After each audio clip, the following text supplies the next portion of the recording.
Okay, so session 19 of Smoke and Snow. When last we left our heroes, they had holed up in Fort Kersey, one of the 4 wooden fortresses that has been built by the new arrivals, so to speak, in Valconen. They had been chased there by these strange, shadowy, potentially elven-like creatures from the mountains to the far northeast. They sought refuge at the fortress, and they now find themselves besieged in Fort Kersey. So let's get a bit of suitable dramatic music going. There we go.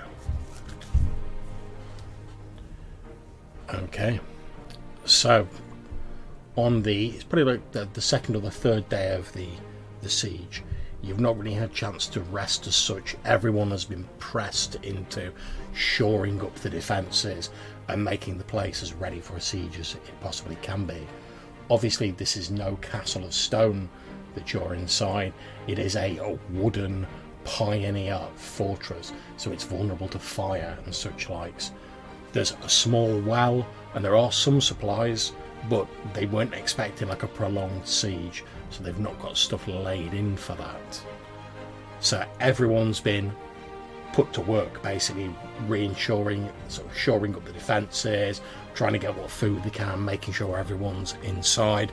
There is a small group of trained soldiers who serve as the normal guards of Fort Kersey, led by a slightly elderly, so I suppose warrior or soldier you might call him. You certainly, Weimar would probably recognise him as a sort of a soldierly person. A man by the name of Matthew Nelson, who is the captain of the Kersey Guards. So, and the rest of the people are just like, there's a few peasants who, like anyone who can hold a weapon, has been like pressed into the defence of the walls. And obviously there is also a Lord Kersey, although he is an extremely old man who must have once been a formidable warrior, but now he is definitely somewhat past his prime. So we join our heroes on the second or the third day of the siege. A small canvas tent has been erected in the centre of Fort Kersey, where Lord Kersey, Captain Nelson, and his soldiers, and obviously yourselves as people who are sort of a bit smarter than the average bear, so to speak, when it comes to like these sort of things. You've got more experience in the field of combat. We find you all huddled around this command tent. There is dust and snow everywhere. Obviously furniture's been used to like shore up weak points in the defences. Snow is falling. It's very cold. Quite a few people have been injured, so the sort of constant groans of the injured has become like the backdrop, only drowned out by the sort of howling of the winter winds over the wooden walls. As you look out through the flap of the command tent, you can see a few of the people who are on guard on the wall, sort of like pulling their furs tighter around themselves against the cold. Normally there would be like braziers about and things like that for people to keep warm, but obviously with arrows and things being fired over, any braziers have been doused, because obviously a fire could be incredibly dangerous in the sort of wooden fort, even in these wet conditions. So you find yourself sat in this command tent. Lord Kersey, this sort of bluff old warrior, is basically saying that he thinks you should weather out this siege.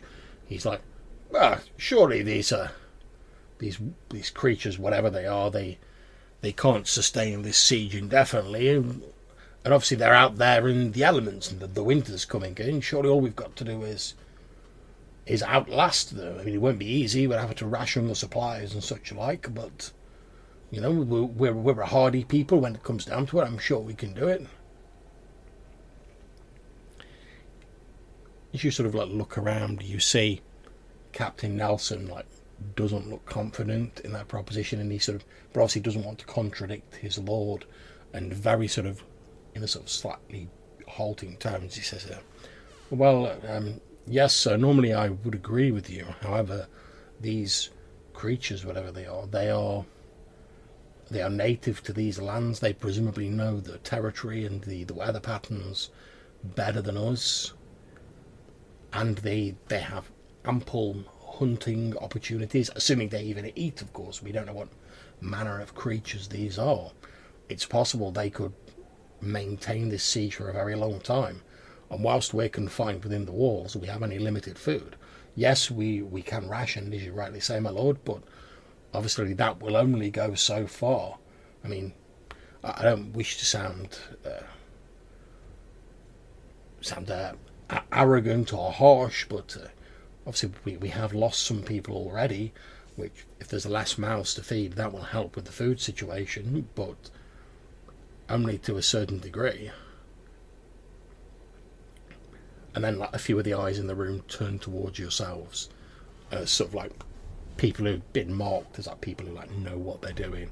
Whereas there's a few soldiers, but Kersey and like Nelson are both sort of like in their dotage, not to put too fine a point on it. They probably weren't expecting to like see battle again.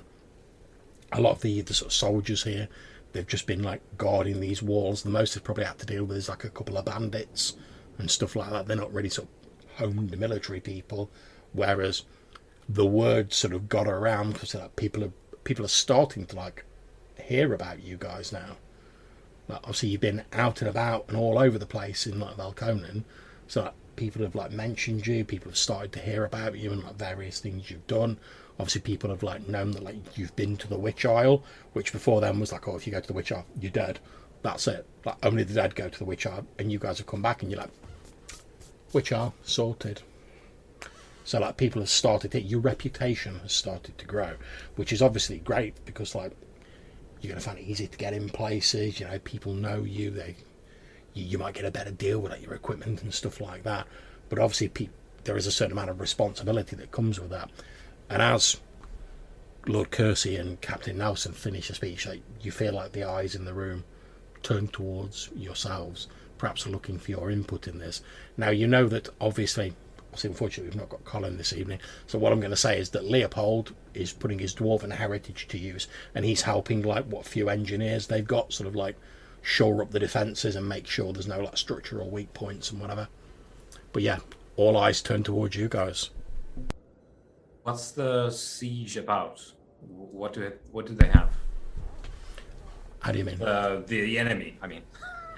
Okay, they've got sort of like personal weaponry, bows, arrows, stuff like that. They don't appear to have like any massive siege weapons or anything like that. They've got like no like trebuchets or anything like that. However, and they seem to only sort of like attack during the night. However, you notice that on the second day of the siege, like the day before now, when you looked out in the morning, because it was suggested by Captain Nelson that since they only seem to be active at night, maybe like you could make a break for it during the day. On the second day, you looked out at first light over the rolling hills that surround Lord Kersey, and at first you thought there was just like mist and dew clinging to the hills, and then it dawned on you that what you were seeing was a thick patchwork of webbing that seemed to cover the hills surrounding Fort Kersey. Occasionally the webbing shifts and sort of undulates as though like something's moving underneath it, but as of yet you've not seen what it is. And how many are attacking at a time? It seems to be small parties that attack at a time. However, there is like a larger force, but it's difficult to tell because they only seem to move at night. They almost seem to just like fade away during the day. Like you literally can't see the surrounding force during the day, which is why the suggestion was made, maybe make a break for it during the day. But then this thick coating of webbing has caused everyone to sort of have second thoughts about that. Okay, and how far from the fort is like the webbing and where we think that they are at night? You think they've basically set up like a circle, like maybe like half a mile away from the fort, sort of surrounding the perimeter, and the webbing seems to sort of like encompass that area sort of from the inside of that to the fort. Okay, so the webbing is kind of between the fort and where we think they are. Yes. Okay. Okay. And we think that there's something under the webbing, as best we can work out. Yeah, as best you can work out. Like, there's been a couple of times I'm like watchman, or I tell you what, can you all roll me a d6?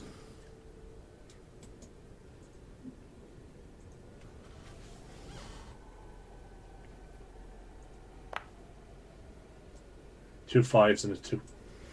Okay, so Malcolm and Brock, you've just happened to have been sort of on watch because everyone's taking a turn with it, obviously on the walls.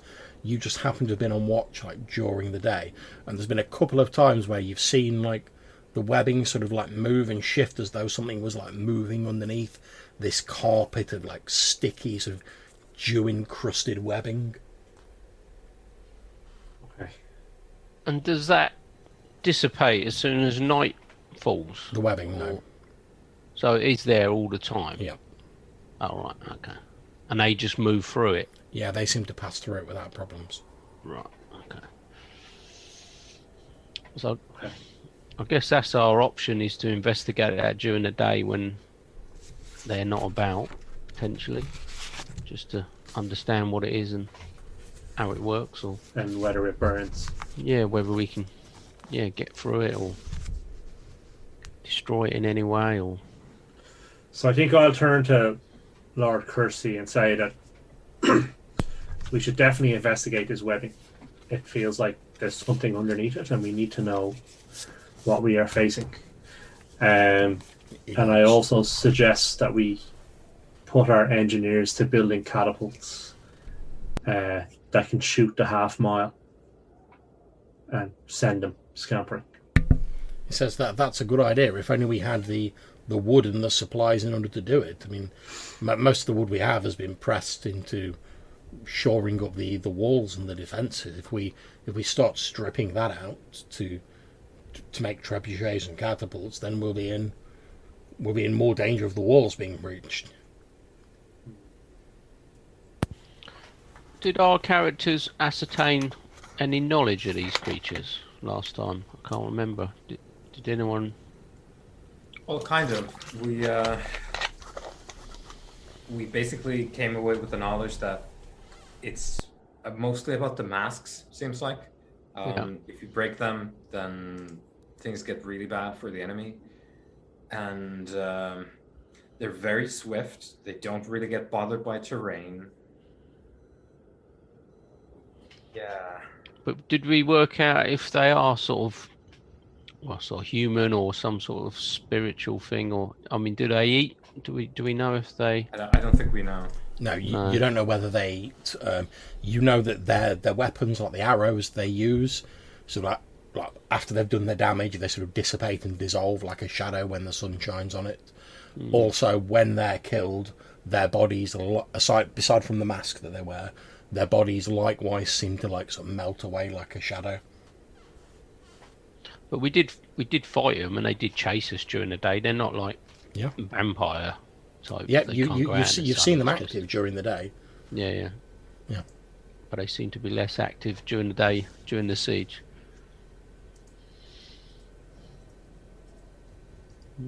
Unless that mask thing sort of protects them from some sort of weakness to the sun. Or It might just at the base level. It might just be that their cycle is different. Yeah, different way around. Yeah.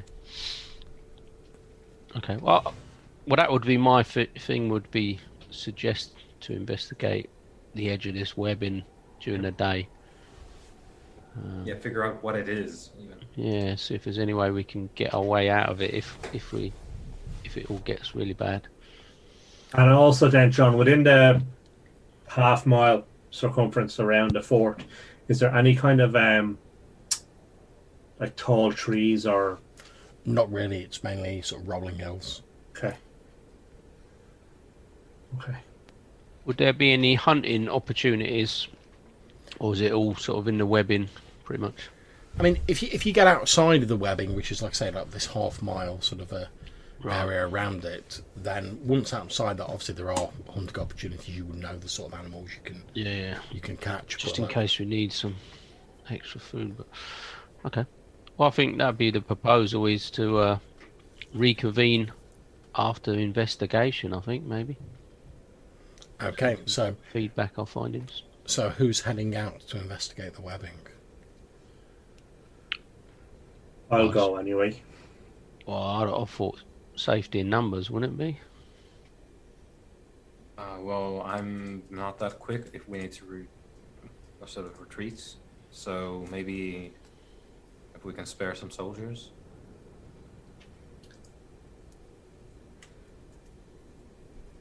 Brock and I can go, and you can cover us from the wall, and we won't go far to investigate. It's right up to the wall, right? Yeah, we literally just want to investigate the edge of it, don't we? That's it. So that's probably the best option, because we can move at pace. Okay. And I do have a longbow. Exactly.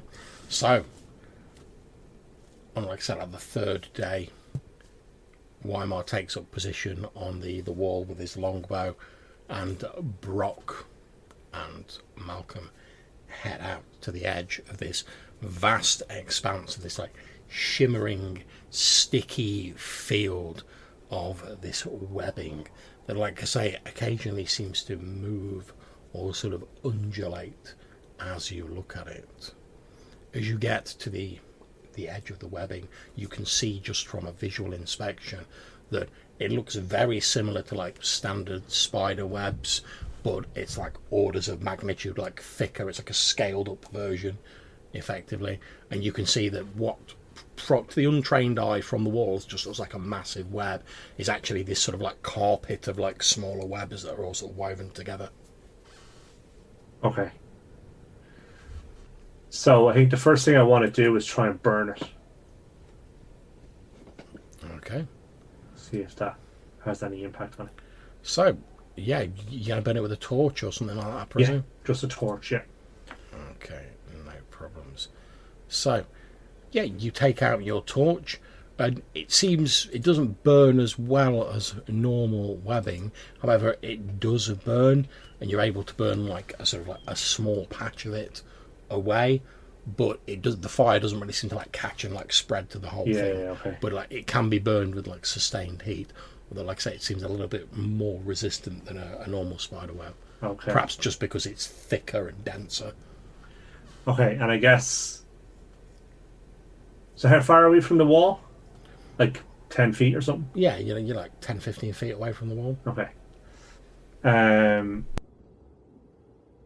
So I think what I want to keep doing is burning until we see something moving and try and attract whatever is underneath the web.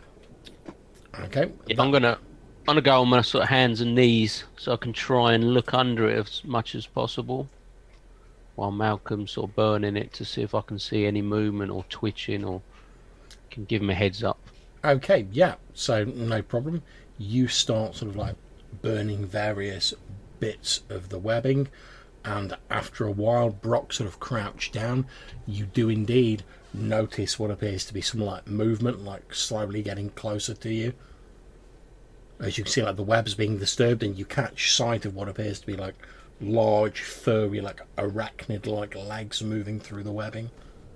Yeah, I'll give him a heads up to Okay. fall back or the direction it's coming from. So I guess I will just have my sword ready, hoping to strike whatever it is. Yeah, that's not a problem. You're ready. So, obviously, you're not taken by surprise when what appears to be like a giant furry spider bursts out of the webbing. Obviously, we haven't disturbed the webbing. It's sort of like used that to like home in on your position. It bursts out of the webbing. Both of you guys are ready for it. So if you want to attack it, you can do. Before it even gets a chance, because it's basically come out like... But you guys are like there, you know it's coming because Brock's told you. So if you guys want to, you can both attack it.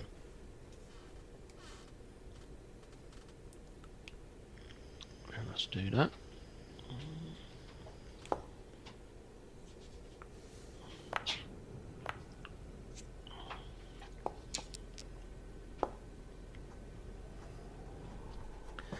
Okay, so with the sort of respect coming down, Brock's two-handed sword coming down, and an arrow like shooting past from Weimar, you are able to dispatch this giant crab spider, this furry, eight-legged arachnid, and it sort of like collapses slowly to the floor.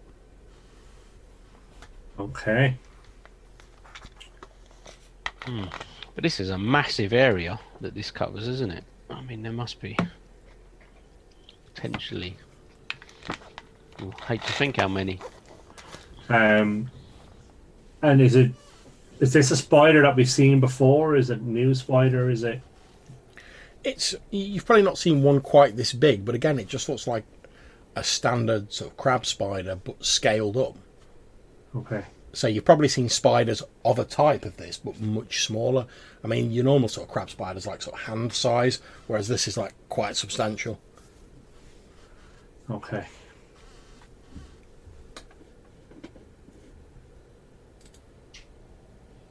I mean, we're talking like this is probably like, if you sort of laid it out, it's probably like 5 foot long. Okay. And do we know if any parts of it are venomous or Well, flammable or useful in any way? not so much flammable, but you can definitely see it's got like sort of like venom sacs. So it obviously is capable of inflicting a poison. Okay.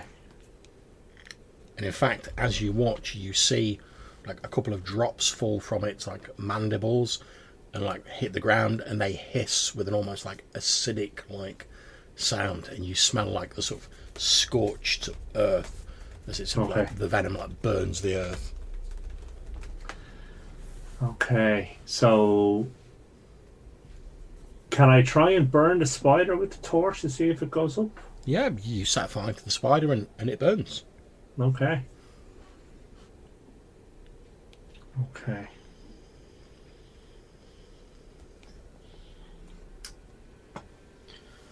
How have Happy they to- managed? Try and get another one? I'm just wondering how they've managed to get all these spiders to coordinate like this.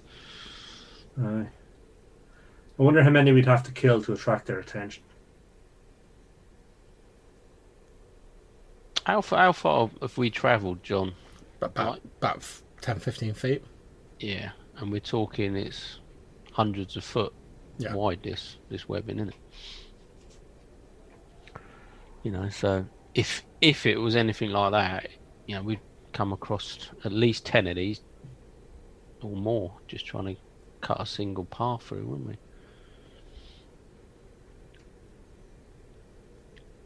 Unless we're just unlucky with finding one this quickly. Yeah. John, can I walk on the webbing? Is the webbing sticky to walk on? The webbing is sticky, and it's not so sticky that, you know, like you touch it and that's it, you're stuck to it. But as you're sort of like walking on it, you do have to like pull your feet up, and it's like it does slow you down as you move through it. You can like sort of brute force your way through it, but it does slow you down. And obviously, you know, from like spiders, like the more you disturb the webbing, the more likely you are to attract their attention. So I think what I'm looking to do... And in fact, roll me a d6, Malcolm.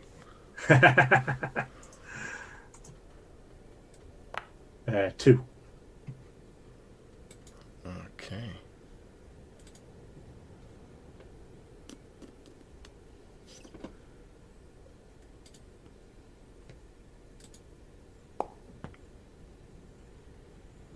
Okay, so you're sort of brute forcing your way through a bit of the webbing when and everything seems fine when like you see a bit of the webbing move, and sort of like your like hunter's instincts cause you to sort of like turn around, and you see what you'd thought to be a patch of the webbing is actually one of these spiders. Like it's the coloration, it's like the previous one was just like a brown sort of furry colour. This one, it seems to have like changed its coloration to like almost camouflage itself in with the webbing. You expect it was trying to take you by surprise and just like leap on you because you've been disturbing the webbing, but obviously you've seen it, so we're gonna come down to initiative. So you guys can all roll your initiative, or just pick one of you to roll the initiative, and we'll just do it in groups, whatever you prefer. What's in it? Is it 1d6 for initiative? Is it? Yeah. I can just roll that. 2. Okay, let me roll for the spider. Oh, I rolled the wrong dice.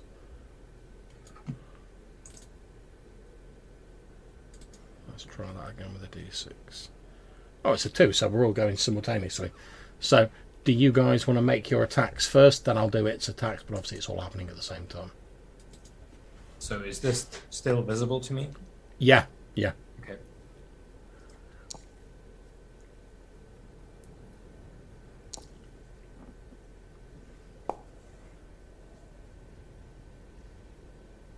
Okay, so Weimar's hit it. Probably missed, I think. Okay, so just Weimar's hit it then. Okay, so as it's launching itself, and it'll be either at Brock or Malcolm.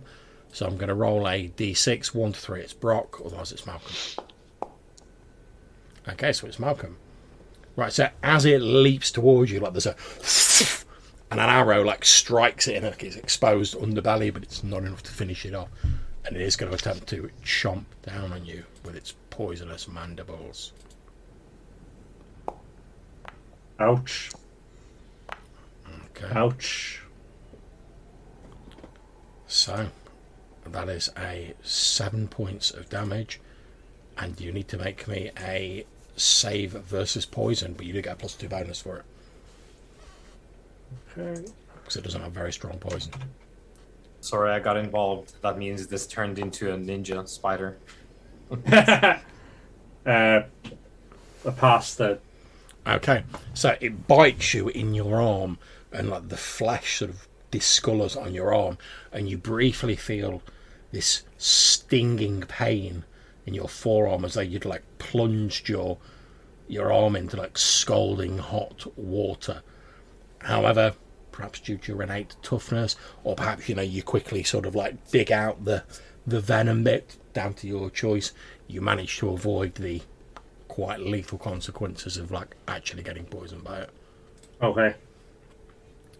However, it's still going. Obviously, we're still going simultaneously. So, if you guys want to, well, what do you guys want to do for your actions this round? Obviously, we're keeping it fairly abstract. That's fine. Oh, that'll do. Or support Malcolm if he's Okay. It's a smash for 8. looking around. I don't know if that's enough or not. Yeah, it is. Okay. So, what about Weimar? Are you going in with the shot, or? Is the spider still extant, or? Well, all of this is happening simultaneously, so you won't know until the end of the round, basically. But like those two are like wailing on it, but good. Yeah, so between the three of you, you will finish off this spider.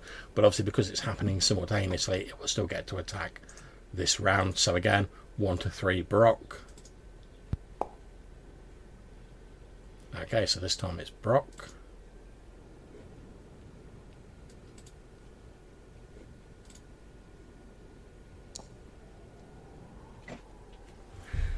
Unfortunately, well, fortunately for you, unfortunately for it, as it sort of lunges at you, Brock, basically the two of you just like lay into it with your swords, and like a couple of arrows come like splattering down into it from the walls from Weimar, and you basically just like finish it off. It doesn't even get any vaguely where near biting you, Brock.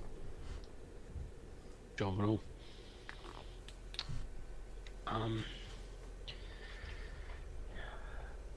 And we haven't got much further, have we? We've only moved another. Yeah. Yeah, I mean, there's too many of these things. They're too dangerous to continue this. I think this is folly.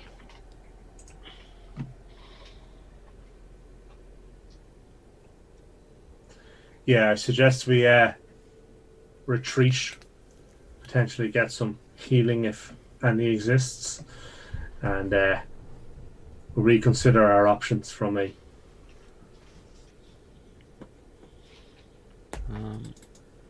Is there any way to make the fire more effective, do you think?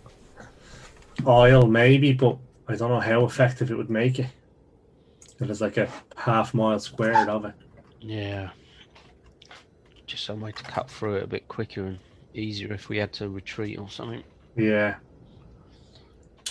I don't have any oil with me either, so we'll have to see what exists in the fort. We haven't got anything else, have we? I'm wondering if this is a potential situation for a sit down and have a little smoke on some pipes. That is not a terrible idea. That's actually a pretty good idea, right? Because we're short information that we need.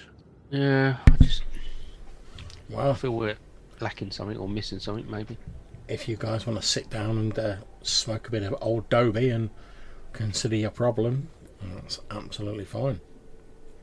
Well, I'll suggest it to Weimar as well. Well, I'm Okay, on so wall. you guys have sort of Yeah, like once we get back. Yeah. they've sort of pulled back into the fortress. They've gone up onto the wall where you are, Weimar. Obviously, you're looking down. You still see these two spider corpses and this patchwork of webbing, like a little like chunk taken out of it by their actions. And obviously, Brock's suggesting, let's sit down, have a smoke, and not think about this. Okay, so what you need to do for this is obviously you all need to cross off one of your tobacco doses. You can pick whoever is the most intelligent character, and you get to make an intelligence check, but it'll be an intelligence check with like a +2 bonus per person help, +1 bonus per person helping. Yep. So +2, although actually I believe it'll be -2 because you're trying to roll under, aren't you, with your ability checks? So Yeah, I'm 10. any advance on 10 for the intelligence check? 11. Oh. No, I'm way lower than either of them. Okay. Or like significantly lower. Okay, so it's down to Weimar then. So effectively, you're rolling an intelligence check with like a -2 bonus. Let's see if this actually does the thing.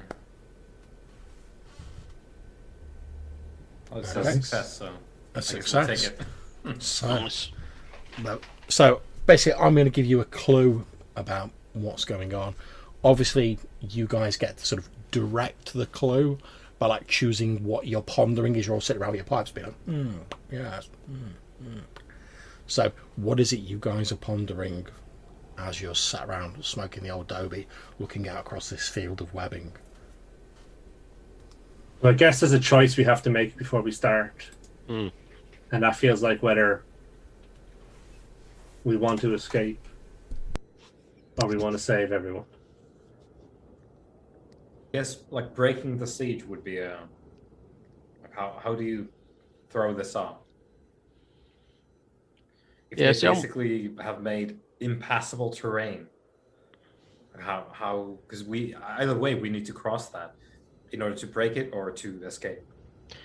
Yeah, so I'm wondering if there's a way to either identify why these spiders are working with these guys and maybe sort of break that connection, or I don't know, somehow scare them off or something. Or I think that would be useful if we could take the spiders out of the equation somehow, or at least find a way to get through them or past them, or something to do with that, because we know these guys are dangerous and we could fight them if we had to. But Yeah, but also if they had a weakness, that would allow, like if we can keep winning the battles at night by learning the elves' weakness. we'd still have these to deal with afterwards, wouldn't we? Even if we sort of won all these battles, we'd If still they be surrounded. can't, probably wouldn't stay. Like if they keep losing battle after battle after battle. They Oh, may yeah, but not I mean, stay. would the spiders then go, or would they stay as well? Okay, so as you guys are sort of smoking and you're having this conversation and you're pondering this, you come to the realization, Brock, and obviously the rest of you, you're all talking as you're sort of doing this, that there's a couple of possibilities when it comes to the spiders.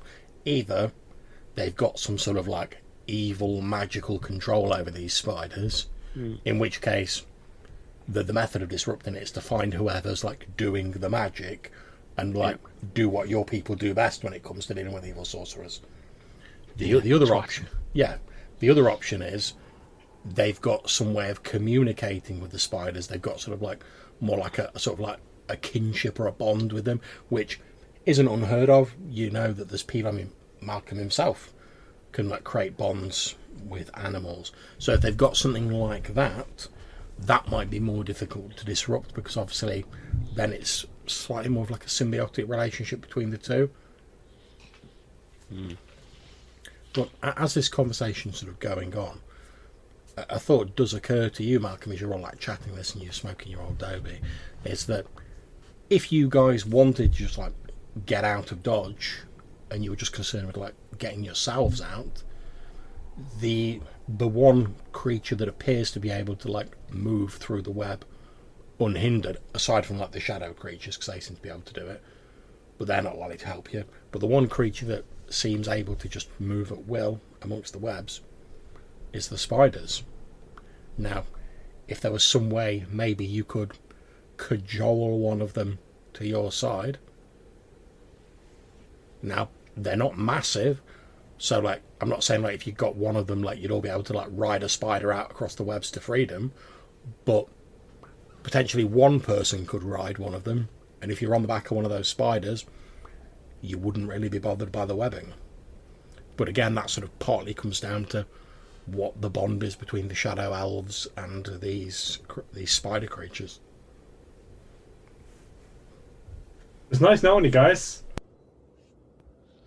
Oh, you think you got your you think you're in there with the spiders, do you? What could possibly go wrong? Yeah.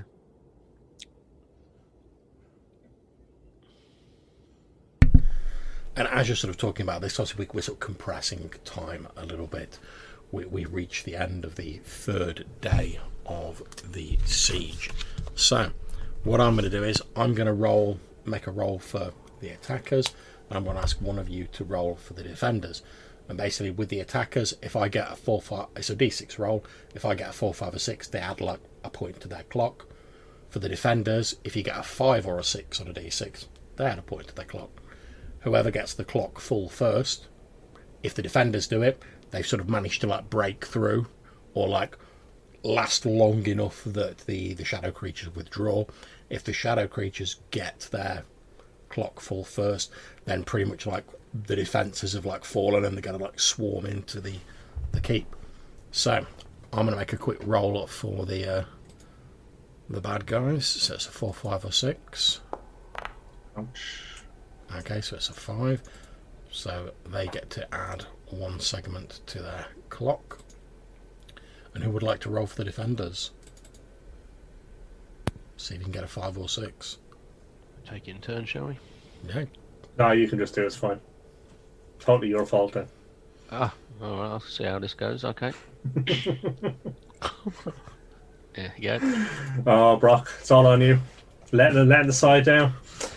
Okay, so at the end of the third night, again, like another wave of attacks from these like shadow, like elven like creatures occurs, and they're sort of like they're swarming the walls, they're firing arrows over the walls, and aside from the small like cadre of like soldiers, most of which are sort of like not that experienced, and a sort of peasant levy they've sort of drafted in, they're not really that proficient, certainly not compared to you guys. So there's quite a lot of damage from the attack. There's quite a few people injured. Yeah, they're sort of like they're laid up in like probably one of the sort of stores, like the trading sort of posts inside, which has been like turned into like a makeshift sort of I don't say medical facilities because there's not really like a doctor or anything. It's just like here's a building where we like chuck the people who are too injured to fight. Sorry, just guys, if anyone is injured, we have to ring in regeneration, which would have healed you over the course of the night if we were swapping it. Yeah, I'm injured, but I wouldn't be wearing that. I don't trust. I'm a bit scraped up from the last time, so Yeah. Yeah. Cool. So, as a plan, I think what we should do is try and tame one of these spiders, try and get a sense of its relationship as part of that bond with the shadow creatures, and also potentially use it to scout out where they might be, how many there are, whether or not there's some kind of leader that we could take out, and what other insights we might get out of that. Because I don't know how many more nights we have.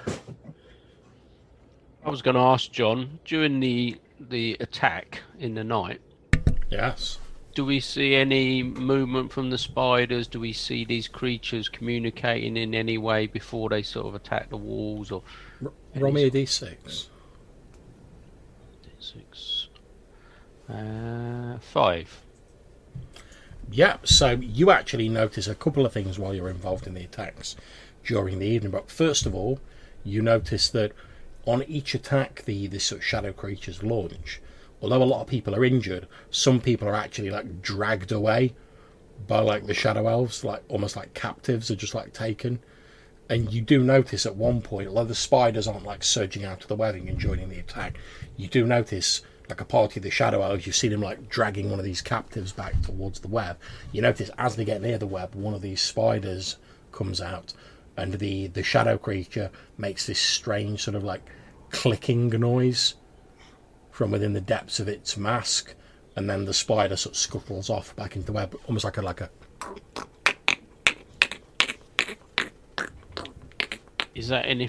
I mean, I'll communicate that to Malcolm in case he's got any, because I know he's got some weird sort of powers over animals and stuff, potentially. And was it multiple guys communicating with them, or was it a single guy? It was just the one that was witnessed. Okay. Although like it wasn't like anyone a particular rank or that had anything marking them out. It was just one of the party. Okay, and did the creature take the captive away, or was it just the creature scurried out of their way? You got the sort of impression from what Brock's told you that when they sort of reached the webbing, the creature just sort of like reared up like it did when you guys got near the webbing. Then this like shadow elf sort of spoke to it, for want of a better term, and then it sort of like retreated back into the webs. Okay. So to you it seems less like sort of overt like magical control, and more like they're able to communicate with them. Okay. And the only other thing I was going to ask is did any of these sort of evil creatures fall during the attack that we could investigate, a mask or anything?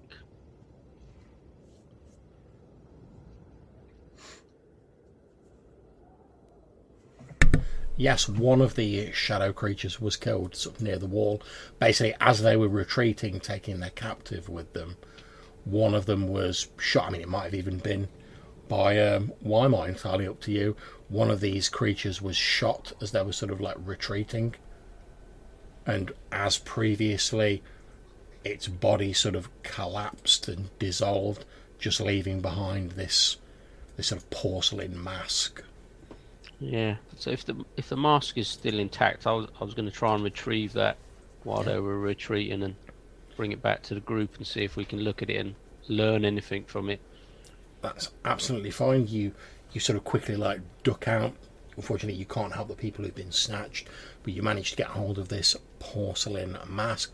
You bring it back. It shows like a very sort of finely chiseled, almost like say like elven sort of like facial features, and it appears to be made out of sort of like chipped white porcelain.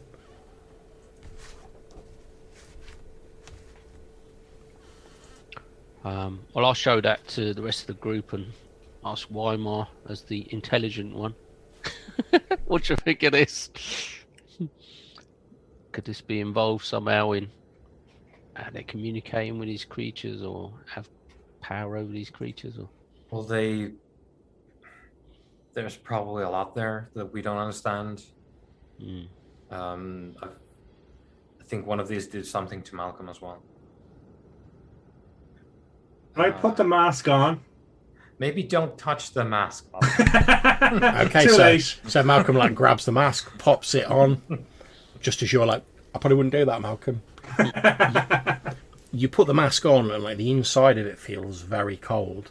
However, it doesn't seem to have any like overt magical effect or anything like that when you put it on. It just feels cold, like against your face, and that could just be because it's made of porcelain. It's been lying in the grass, in snowy grass, basically.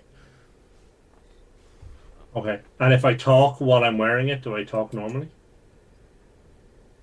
You do talk mostly normally, but there's an odd sort of like almost like hollow sort of like echoey quality to your voice when you talk while wearing the mask. It's not like anything like supernatural, like it compels anyone to do anything, but your voice just sounds a little bit hollow and a little bit echoey. Okay. That could do anything? Have any effect? Should I try and talk to the spider wearing it? I would say it couldn't hurt, but it probably will. Yeah, I was Well, gonna we say. have a plan B if it doesn't work, right? I Which mean- is, you saved me. We heard it talk, or we heard this creature talking to it, and it was all sort of clicks, and it weren't like it just talked into the mask and it translated it into ticks and clicks and Yeah, but I don't know wider that. talk. But Yeah. what do these guys wear? I mean, would you be able to pass off as one of these creatures? Now we've got a mask. They're just kind of shadows, right? Yeah, they don't really seem to wear anything. They just seem to be like clothes. almost like living shadows. The only like thing of permanence that seems to be on, because even like when they die, like even the weapons like dissolve. The only thing of permanence seems to be like these masks that all of them seem to wear. And you observed previously that the sort of the rank and file, for want of a better term, seem to wear these porcelain masks. And you also saw like the leader of one of the raiding parties when you were being pursued, who wore a similar looking mask, but it was made of like a white stone instead of like porcelain.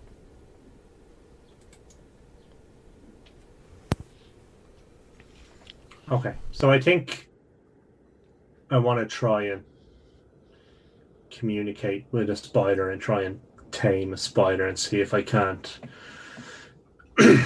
You've healed yourself up, have you? I have. Yeah. I have. So I'll probably drop over the wall on my own, so if this goes bad, it only goes bad for me. And I will approach the webbing and kind of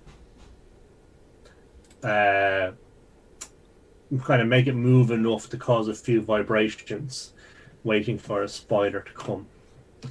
I'm going to climb down a wall. I ain't going to leave him to just go out on his own. I'll stand back a bit, but I ain't going to stand and watch. I'm gonna be on the wall with the bow. It doesn't take you Me long. and you have played together too many times. It doesn't take you long of like poking the web for one to attract the attention of one of these spiders. I'm gonna make a quick roll to see whether it manages to surprise you due to its like colour changing camouflage. So they're surprised on a roll of 1 to 4. Okay, so it does surprise you. Okay, so Now I'm less easily surprised than other people that have done okay, that. how does that work for your special ability?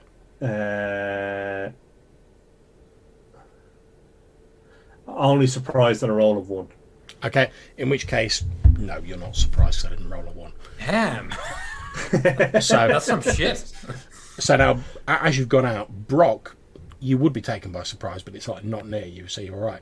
So you're walking along and you're like, oh, there's no spider smile. Then suddenly what you thought was a bit of webbing, which is actually one of these spiders that's changed its colour to mimic the webbing, sort of like rears up, its mandibles clacking and this corrosive fluid leaking from them. You see Malcolm, who's obviously like aware this thing was there, sort of like jumps back, so he's out of like immediate range of it, just going. What do you do? Yeah, chat to it, mate.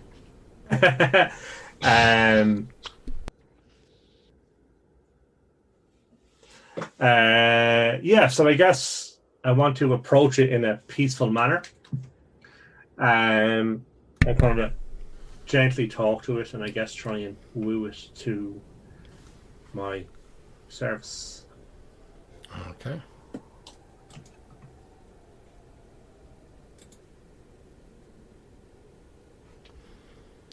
Okay, so you move forward and you're sort of like talking like very softly. The mask appears to have like no effect whatsoever. However, as you move towards it and you're like talking to it softly, it doesn't attack you, which is a Okay. good sign. So I guess it's difficult to tell whether it's friendly because like it's not exactly smiling, it's a spider. no. But it's sort of like moving its mandibles and it's moving like its legs like a bit slowly, but it's not sort of like and going for you. But that's a friendly spider as far as I'm concerned. So as I get a little bit closer, I'll take a little bit of whatever meat I have in my rations and throw it a small bit. Okay, you throw this meat on the ground and it effectively like vomits a load of like this venom over it, and it quickly, I mean, you can see like how corrosive it is. It quickly like dissolves the meat into a puddle of like sludge, for want of a better term, which the spider then like leans its face down to, and it's this horrible slurping noise as it like slurps up the resultant goo. Okay. Pretty gross.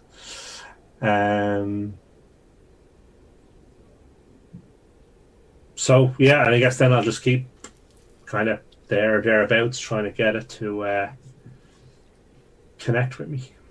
You'd be able to get it to do anything, like move out of the way or sort of accept any sort of. Once I win it, if I win it to my side, then it can understand what I need. Yeah, it can follow. It will follow you, and it will obey basic commands. So, you sort of like move around, and you're throwing a bit of meat down, and this sort of horrendous like vomit and slurping up of the resultant goo is repeated a number of times. And so as you're like moving backwards, doing this, like it is following you like slowly. Okay.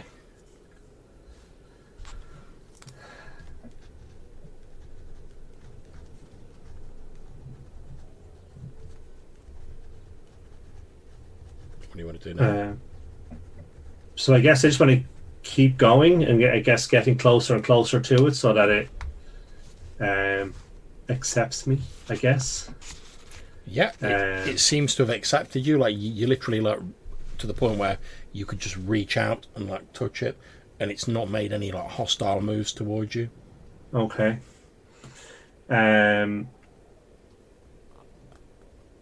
So if I try and get onto its back and then kind of direct it to carry me out onto the webbing? Yeah, you start sort of like climbing up onto its back, and it sort of shifts a bit as you're doing so, prompting a few sort of like heart-stopping moments as you're like, oh, is it going to turn on me? But after a while, it just seems unused to like having the weight of someone on the back of it. But eventually, it does settle down, and you're sat on the back of this big spider. Okay. So I would like to direct it to move in the direction that we last seen the captive being taken. Okay, yep, so to the sort of northwest, it turns around and it starts moving like quite nimbly across the top of this webbing with you on its back. Okay.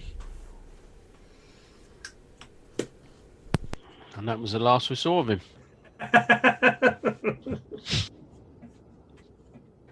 Okay, I still have 2 tobacco, so Yeah, I've got a couple. we can sit down, Brock, and Okay, so I mean this probably takes, I don't know, maybe half an hour to an hour with it moving across the web. It's still having to like pick its way across it, but it's like not bothered by the stickiness of the webs. And eventually, as you sort of like start getting like a bit further towards the northwestern portion of this webbing, you spy beyond it what appears to be some sort of building, maybe, or of wood being constructed, and you can see a number of the shadow creatures moving around. Effectively, it looks like a very a very simple sort of like wooden structure has been constructed, and from inside of the wooden structure you can hear like muffled screams and cries. Okay. Is there any windows in it? No. No. So it's just like basically a door and then a bit of a door.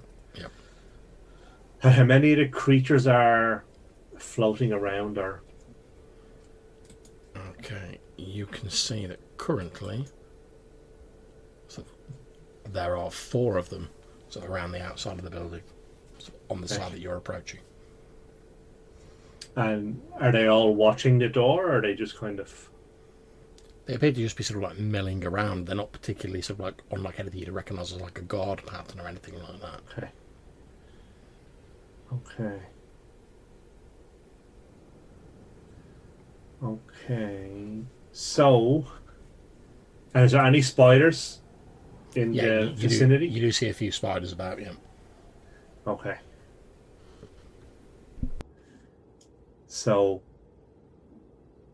I don't know if this is possible now because I don't know how simple a command it is, but can I'll step off the spider where there's no webbing, and I'll direct the spider to walk up to where the door is and put pressure on the door and try and open it. Okay, yeah, the spider heads. It's not a difficult command. Like go to that, push it. So the spider moves off. The shadow creatures sort of like regard it as it approaches, but they don't pay any heed. There's other spiders about. It heads up to the door, pushes it open, and as it does so, you can hear like now louder, like the sounds of like obviously like human screaming and crying from inside, and occasionally you see sort of what appears to be like a glow or like a light from inside the door. Okay.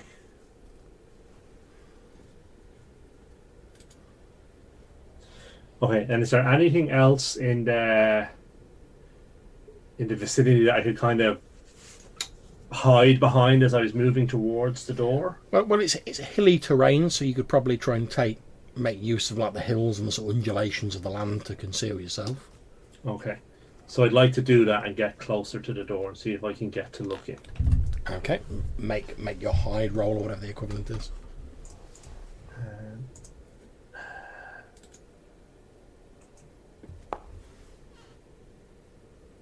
No. Okay.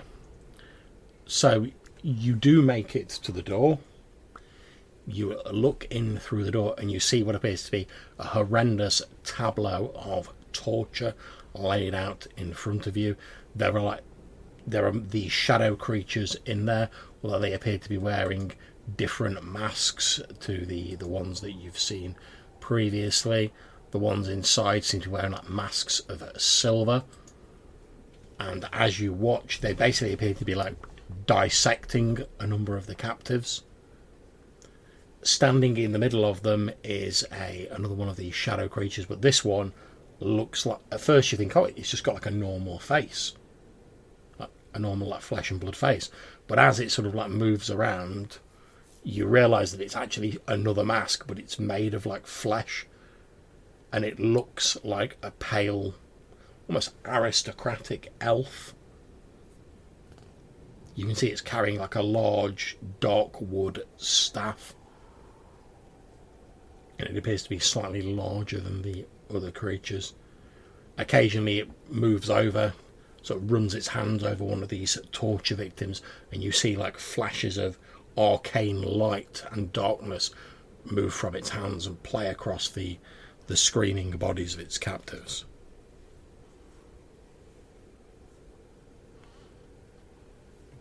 Okay. How many creatures are in? How many of the silver creatures are in there? 4. 4.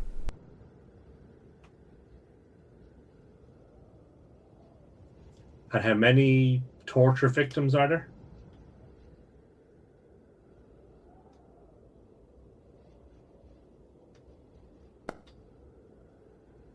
8. 8. Okay.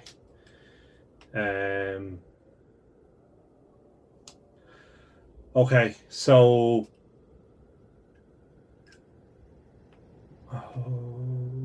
What would I do? What would I do?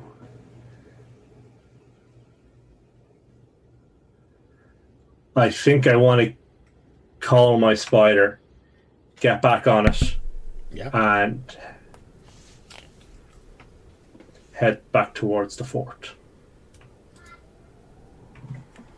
Okay, so you're just about to head back to the fort. Well, obviously, because you failed your hiding roll, you hear the sort of flesh masked, apparently leader of these creatures, sort of looks on and in a hissing voice says, "We are observed," and he lifts up what appears from his shadowy, billowy self, what appears to be a small rod of dark black wood with a black stone in the top of it. He says a syllable in Elven, which you roughly translate to something like the light in the darkness. And as he says that, what appears to be like dark shadow lightning crackles out of this wand towards you. So, can you make me a save versus wands?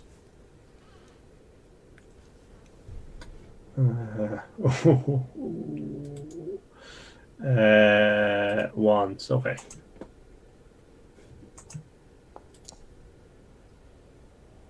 Oh, yes, please. Just about. That's all good. It means you'll only be taking half damage.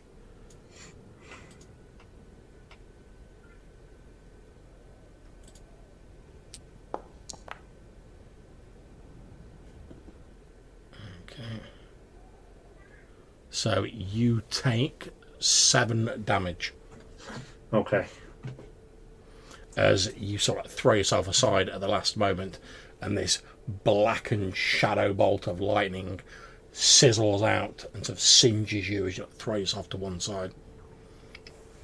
And Okay. as he sort of like, we are observed, you see the 4 silver mask wearing shadow creatures begin to like flow in your direction. Like I said, they don't really walk, they just seem to like flow. Okay. And you see all of them sort of like pulling out like similar looking ones from the depths of their own being as they're like towards you. Okay. But you will rapidly outpace them on a spider, to be fair. Okay. So that's still my plan. Yep. High holes, silver, as it were. Okay, so Brock and Weimar, from your sort of observation point on the wall, you've obviously seen your man Malcolm like head off into the distance. Then you watch as like he's basically heading across the webbing at like full speed on this spider, heading back towards the wall. And as he does so, you see a couple of these silver mask wearing shadow elves sort of wielding these dark wood wands following him. And as they sort of point these wands, you see this shadow lightning crackle out. You can see that like Malcolm's like a bit scorched. He's obviously already been hit by one of them, but like the 2 blasts that are fired at him as he like scampers away on the spider don't manage to hit him. And you quickly head back to the fort. Okay. At which point I will explain what I have seen. 1 super scary wizard, 4 medium scary wizards, 8 torture victims, yeah, and not much way in the line of escape. You've still got a spider, have you? Yeah, I guess so. He's nearby. And do these guys give chase far, or do they stop quite quickly? They stop fairly rapidly. They basically sort of like come out of their like torture chamber. They fire a couple of blasts at him, and then they go back. They don't follow the pursuit because they're like, "You ran back to the fort. Like we're going to overrun the fort. We'll get you eventually." Right. So they don't head into the webs or anything. Okay. Do you think you'd be able to get that spider to get us across the web as a group? You know, like one at a time, or at least keep the other spiders away from us while we were, if we needed to get out or mount a rescue, or... I think we could probably get it to bring us there in turns, right? Yeah, I'd say that's possible because it's a simple command like go here, let person get on you, and come back.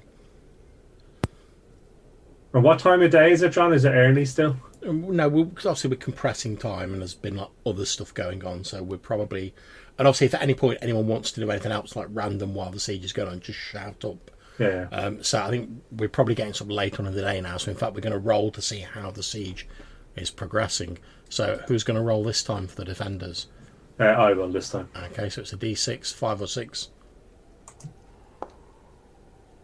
Oh, yes, 5. Okay, Nice. so that's 1 on the defenders' clock.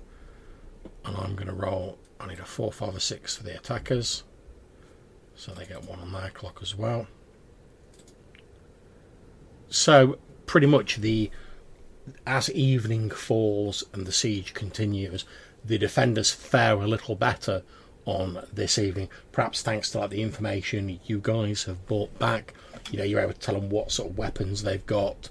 You know, you're able to tell them, yeah, they're trying to like snatch people, so we need to be like careful with this. And during the second night, there's still a few people injured, but like the shadow elves aren't able to like take any more people captive, because like you're on the lookout for it basically, whereas they did a sort of snatch and grab on the first night. And there's casualties on both sides. The defenders are still very slowly getting whittled down, and the siege is slowly like turning in favor, still going in favor of the attackers, but they've not just sort of overrun you on the fourth night.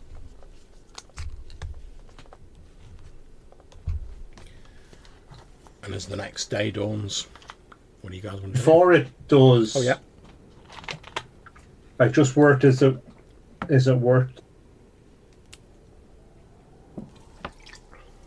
session to work out whether these Also creatures? get the ring on while we're in the Oh yes. area.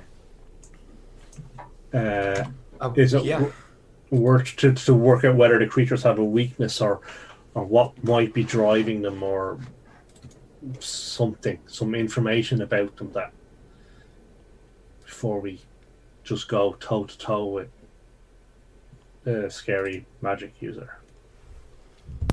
I'll see if you can come up with any ideas from what you've seen of them that previous day, I guess. Well, I'll tell you for nothing, the fact that obviously, you know, they're not like vampires, they can tolerate sunlight, but the fact that they mainly attack during the darkness would seem to suggest that like either sunlight doesn't favour them or they're better in darkness, because otherwise it'd be easier to attack during the day when you can see everything. So Yeah. They obviously got no sight problems in the dark. no. So if we're going to attack them potentially in the daytime, but then it does make us obvious a lot more obvious. You also know as well from your previous encounter with like the raiding parties that at least some of them can summon like globes of darkness, which obviously if you do that during the day it stands out a mile, whereas if it's already dark and you sort of summon supernatural darkness, it's easier to sort of disguise that and sort of sow chaos and discord. So are we thinking midday? We and a cohort of others take a stab at these sorcerers. What is it? So what is the objective? To get the captives back, or to kill the sorcerers, or sort of both? And kill the sorcerers, I think, is the main objective. I think, I don't know, based on 3 days of torture, whether the victims are. Yeah. And if it comes to it, I think we don't know why they're doing that. I don't know that they would be looking for information on how to besiege a palisade fort. That's not something they're trying to ascertain. So I mean, are they potentially turning them into one of their own, or deriving some kind of? We have no sorcerers here to talk on that topic, but I think we'll have to be prepared for it when we go in. I wonder, would we set the building on fire with oil flames? Do we have enough oil? There must be oil in the fort, right, John? There is some oil in the fort, yep. Okay, well, I mean, if we bring like a, I don't know, casket,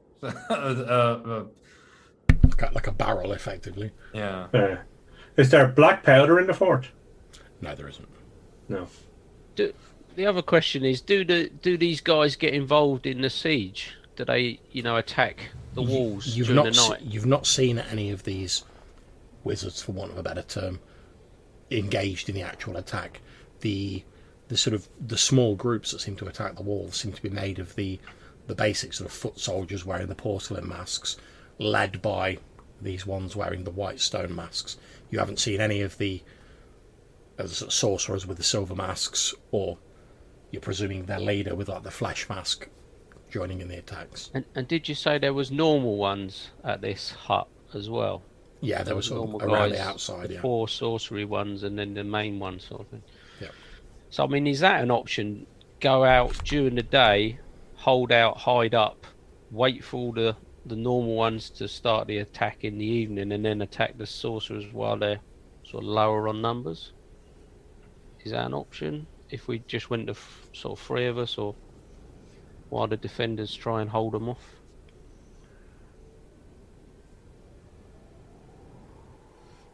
Just so there's less. I don't like. There was only 4 of them, and I don't know if the advantage that they would have because it was nighttime would outweigh the advantage that we would have if they were missing kind of 4. Or, plus, everyone who left would be between us and the fort anyway. Yeah. So I think the daytime with flame is my sense. I mean, we're basically are we basically saying we think if we kill the big bad that we might have a good chance of breaking whatever's going on here, and or at least demoralising them enough that it might turn in our favour? I think that's the assumption we're working to. John, did my connection to the spider give any inkling of the relationship between the spiders and the shadow elves? No.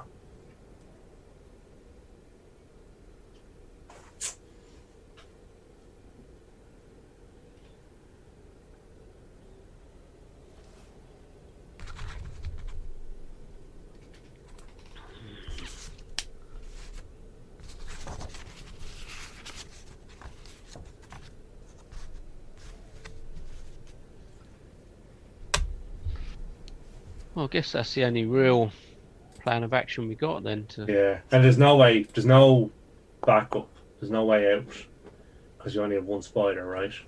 So, whatever we do, we have to fully commit. There's no.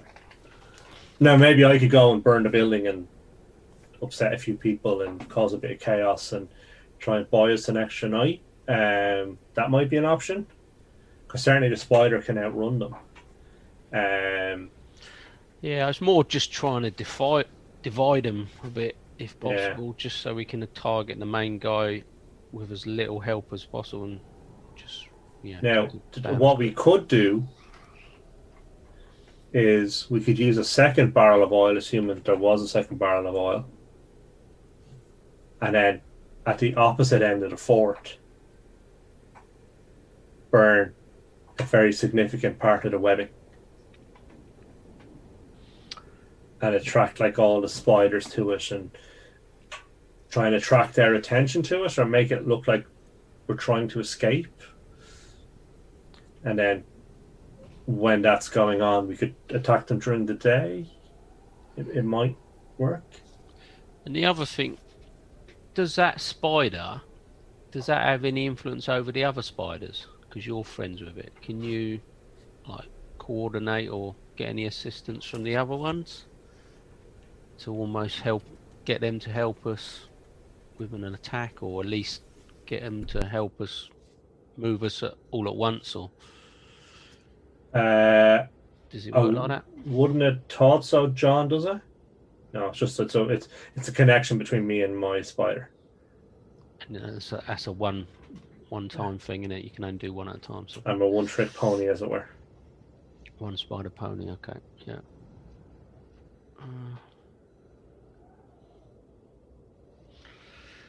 Is there any way I can get any rest up during the day, John? Because I know we're defending at night time. Health-wise. Yeah, if you want to sleep during the day, you can recover D3 hit points. Yeah, I like to try. Oh, you bugger. One. Okay. So why don't we do this then? Why don't I go with the oil and try and burn down the building and see if they're vulnerable to fire, and then B, just what happens when their building gets burnt down and whatever experiments or magic they're working on is disrupted. And what I can try and do is have a couple of pot shots at the leader should he stick his head out. And then see if that shakes them up a bit. Rather than us fully committing to a raid. I mean, you could try it, but it would mean the end of the captives if there is any chance of them still being alive, potentially, wouldn't it? I think the way that they were pumping magic into them, I think we'd be doing them a favour. Yeah, I mean, well, you were there, so that would be your judgment anyway. So, yeah, I mean, if Malcolm's willing to give it a try, support it. Okay, and at this point, let's have another roll to see how the siege overall is progressing. So, who's going to roll for the defenders? Okay. So D6. Yeah, if you get a 5 or a 6, you get a. Ooh, That's 6. Nice. Nice. And I'm going to roll for the attackers. So it's a 4, 5, or 6. Okay, no. So the defenders have actually managed to turn the tide somewhat. They're obviously still in trouble, but the siege just bogged down into a little bit of a stalemate with the Shadow Elves not really able to gain a further foothold inside of the fort, but neither of the defenders been able to range far outside it. okay. So I think at dawn the next day, I'm going to set off with my oil. Okay. And my torch. And my spider. Yep, you get on the spider, strap a barrel of oil to it, that's not a problem. You head off with your torch, you head out across the webbing again, and following the same path you took previously, you soon come across this wooden structure. Again, shadowy figures with porcelain masks drifting around the outside.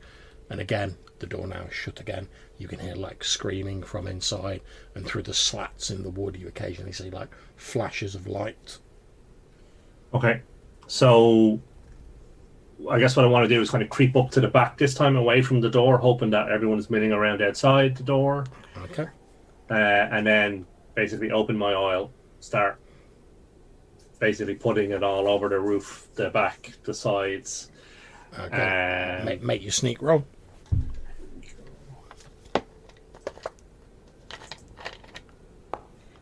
Oh, no. Okay.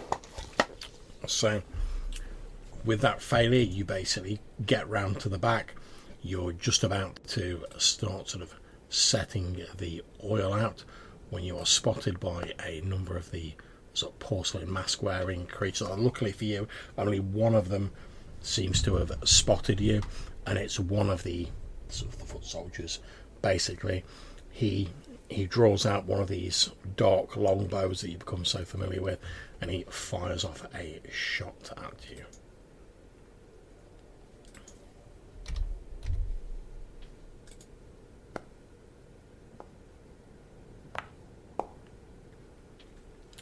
However, perhaps hampered by the bright daylight, his shot goes a country mile wide. You see the arrow thud into the webs, and then a few moments later, it just dissolves. Okay. So I will continue with my oil. Okay, not a problem. So it you hear it hiss out to its allies. Another 2 sort of move around the building, and the 3 of them are going to take pot shots at you again.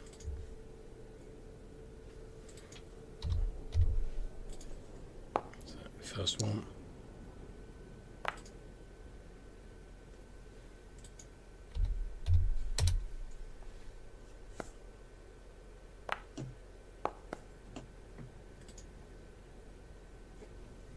Second one and the third one.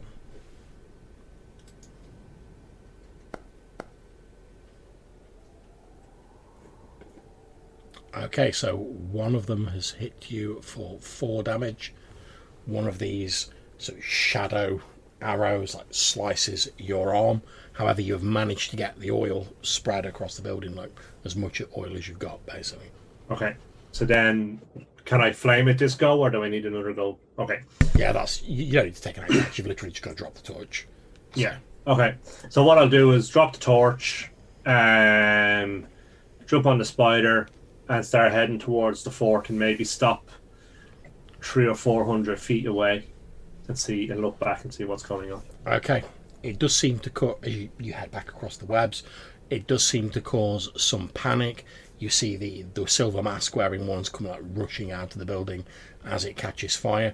You don't see any sign of the leader, let's call him, the one wearing the flash mask. However, from your vantage point, you watch as the building sort of really catches ablaze.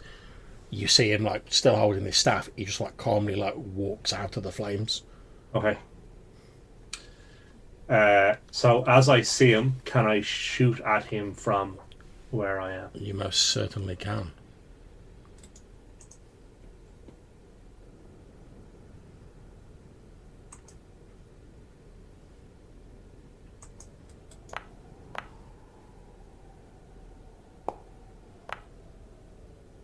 Uh, 13.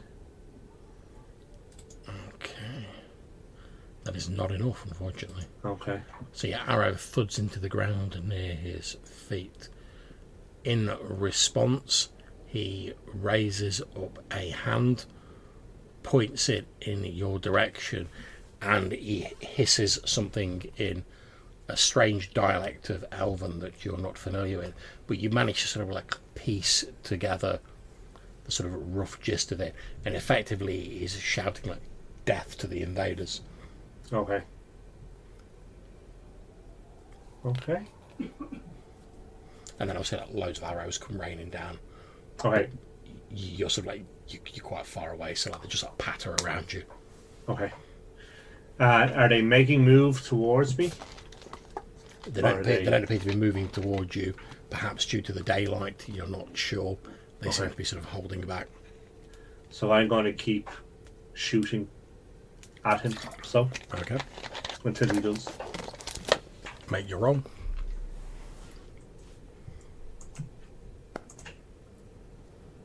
Oh, that's a hit.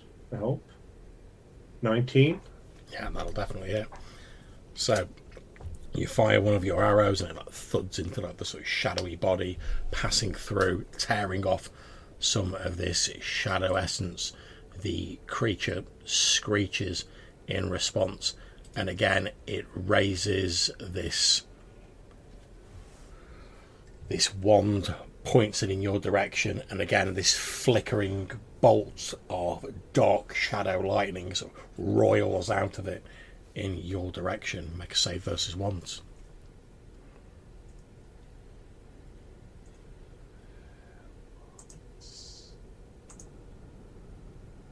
Ooh, 20.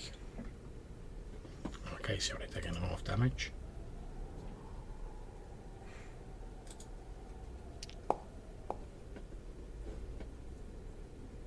Okay, so you take 8 points of damage as you're hit by this bolt of shadowy lightning. Oh, that's right.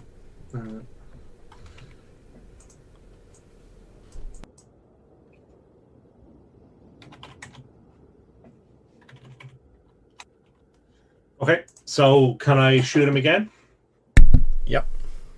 You know, he's literally like striding like towards you, basically just like holding this like wand out in front of him. So you're there like, and he's just striding forward like. Okay. And has he stepped onto the web yet, has he? Yeah, he has stepped onto the web. Given that they seem to be made out of shadow, it doesn't seem to impede his movement.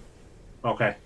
So I guess I want to keep moving away between shots so that he's not getting any closer to me. Oh, no. Okay. Make another save versus wands.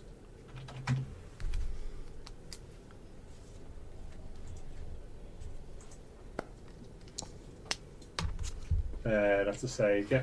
And obviously with all of this like magical energy crackling around and arrows being fired, you guys on the walls can like see this.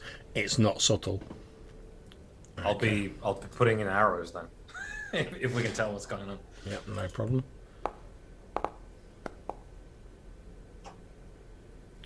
Okay, you take 6 points of damage as another blast from the shadow lightning hits you. Okay. Obviously, if you want to fire on this round, Weimar, you can do. Yeah, so I guess if we can tell where the lightning is coming from, I'll be trying to fire on them.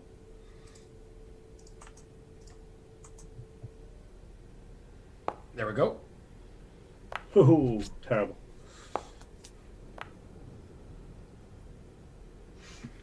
Okay, yeah, so you fire a shot, and as the arrow sort of arcs towards him, you see he like lashes out with this wand and sort of like smashes the arrow to one side.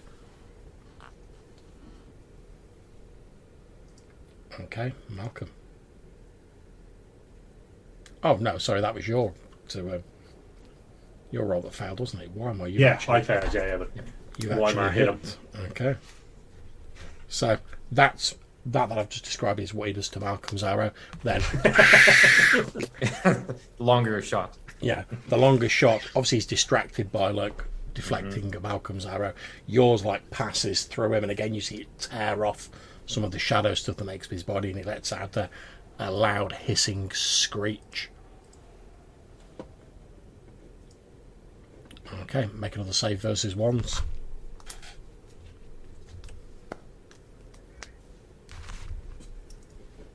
Safe. Okay, as he continues striding forward, levelling this wand at you. The plan just to drain this wand on Malcolm. Okay, you take 12 hit points of damage. Ooh, Jesus. Okay. As another blast of this dark lightning roils out and strikes you. Basically, like, you see like Malcolm now, he is like scorched. Like there's like black patches on him where he's like scorching him and like burning his clothes. And like his hair's probably like standing up because of the electricity. Okay. So this time I'm just hightailing it. Just Okay. get into the fort because I am. Not a problem. He will get one more blast at you, so make one last save versus wands. Okay. If I'm not sure about the order here, I think I missed that, but I will have shot as well. I'm not sure if Yeah, that's go for him. relevant. Basically, the idea being that if my shot kills it, I don't know, maybe it doesn't shoot.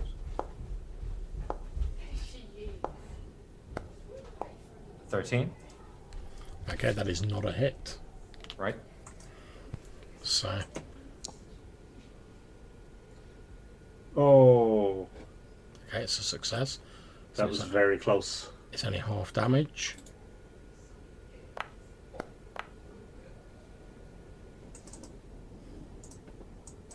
So you take 7 hit points of damage Okay. as another blast of lightning strikes you from this outstretched wand. Okay.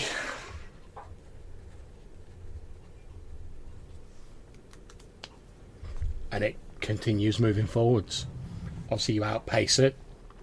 Right. As you sort of glance back as your spiders like across the webs, you see the 4 silver mask-wearing creatures sort of like form up almost like a unit behind it, the leader, and start sort of like following it as they're like moving through the webs. Okay. I will continue shooting. Can we get more of the defenders to shoot as well now Yeah, that yeah. they're in range? Let me just make a roll, see how they do.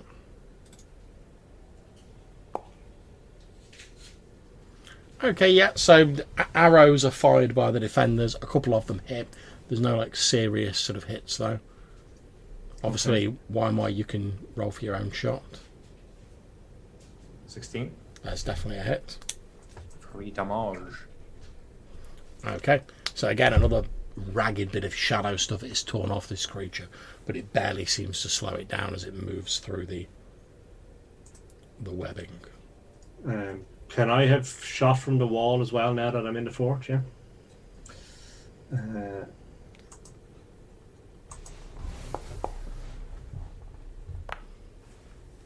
Okay, that's 3 hit points. Okay, so yeah, another shot hits it.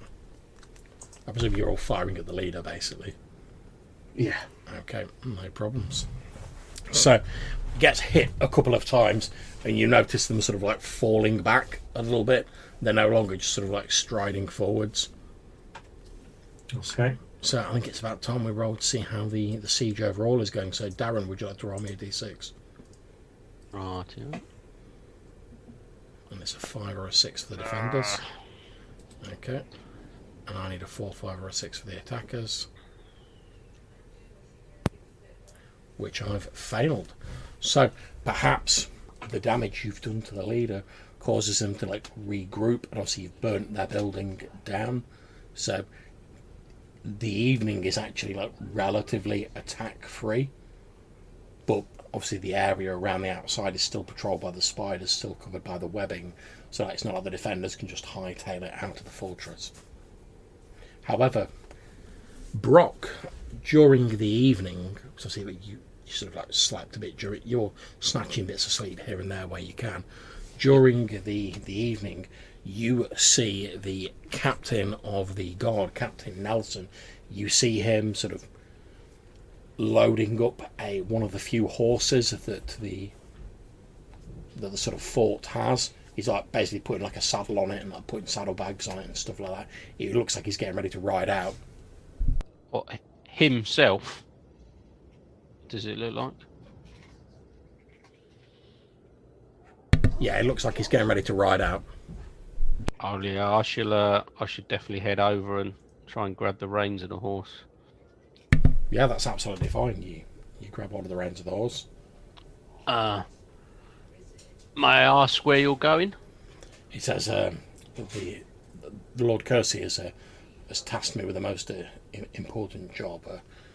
My lord has an ally in the nearby mountains to the east. He has tasked me with attempting to get through the enemy forces to see if this ally can be reached to summon its aid to help us in the siege.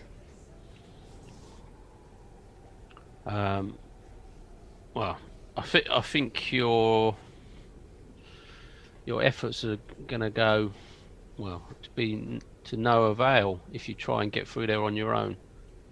This webbing will, I mean, a horse will just get caught up in it, and these spiders will just, you won't stand a chance on your own. If you're going to try such a thing, then we would need to coordinate this somewhat better. You see from the expression on his face that as you're sort of like, you're saying this, like you're not saying anything he's not already thought of himself.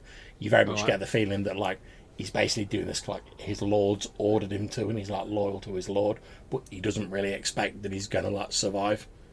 And how far is this location? He says, well, once outside the enemy's perimeter, it would take me a day to reach the location. At least let me speak to Malcolm and see if we can get you across this webbing safely. He nods and he says, I can't stay too long. My lord's orders were very specific to head out as soon as possible. Alright, well I'll literally ask him just to wait 2 minutes. He nods. And pretend to gather some more stuff for his saddles and whatever, tighten up. And I shall go and seek Malcolm out. Okay. And So I'll come over to him and so how far away is it where you want to get to? He says, I need to get beyond the perimeter of the enemy, and then it's a day's travel into the mountains to the east. A day's travel by foot or a day's travel on horseback? On horseback. And how far is it on foot? It'd take at least a couple of days. Okay. And is there anywhere else to get horses? He says, well, we have a handful in the fort. I don't know about outside that. Yeah. So I can get you across the webbing safely, but not your pony. He says, well, in that case, I will have to take the saddlebags and travel on foot thereafter. If I can bring my lord's ally into the fight, it may turn the tide in our favour. Yeah, well, certainly I can see you over the webbing, on my pet spider. He looks a little bit uncertain when you're like, yeah, just hop on my pet spider, it'll be fine. He doesn't look like he's loving the idea, but he's definitely not loving the idea of going out on a horse either. So, so I guess I'll give the spider directions to bring him in the direction he wants to go, to stop when it reaches the end of the webbing, and then to come back to me when he's jumped off. Okay, so Has he agreed which direction he's going to come from when he comes back?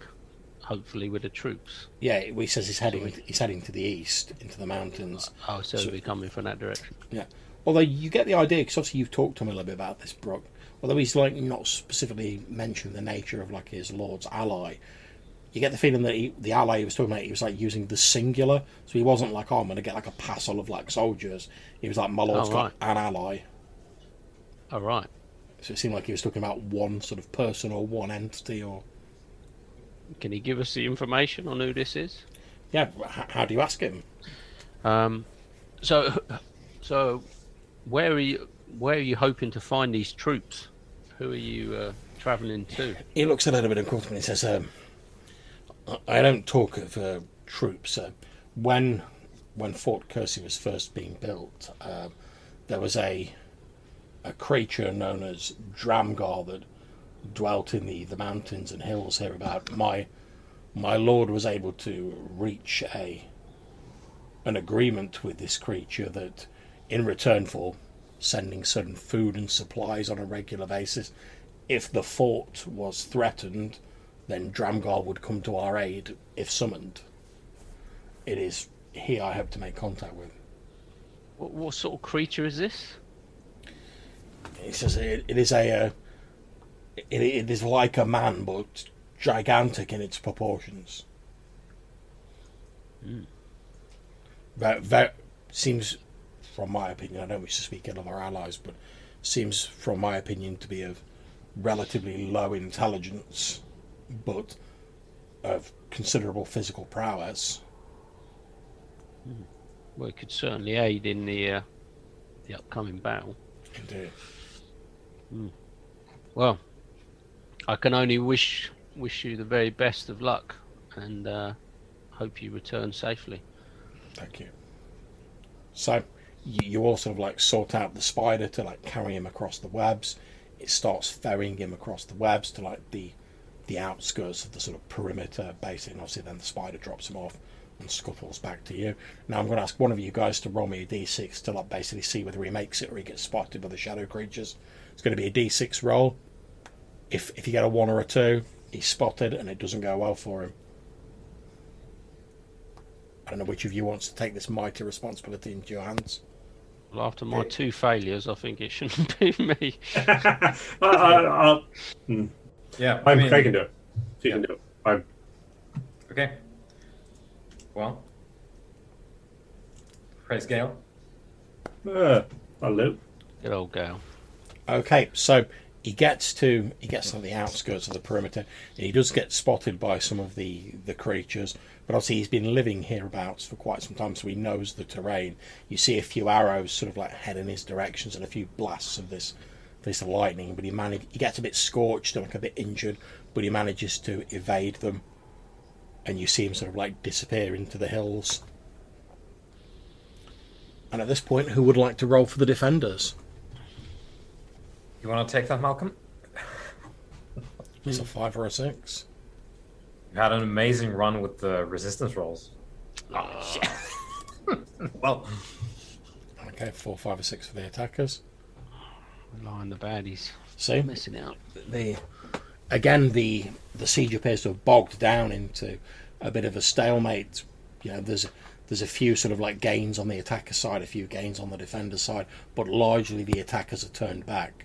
However, obviously the supply situation is starting to get a bit more dire, despite the rationing inside the fortress.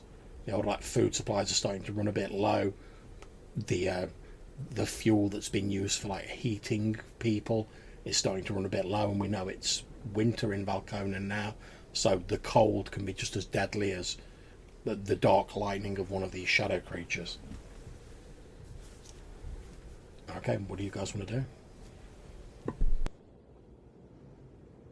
Think it's worth trying to do some sort of hunting attempt during the day to bolster the food a bit. I think Malcolm would take the guys aside on the QT and I guess start wondering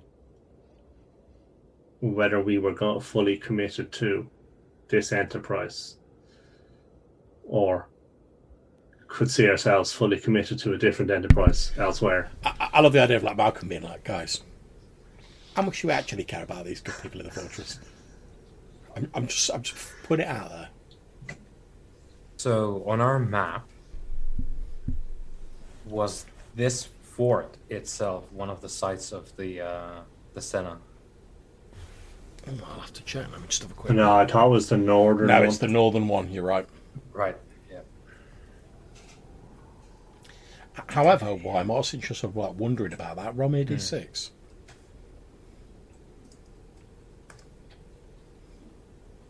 Six. Okay, so you're sort of wandering around, and you're actually thinking, I can't remember. Was this one of the Senna sort of strongholds?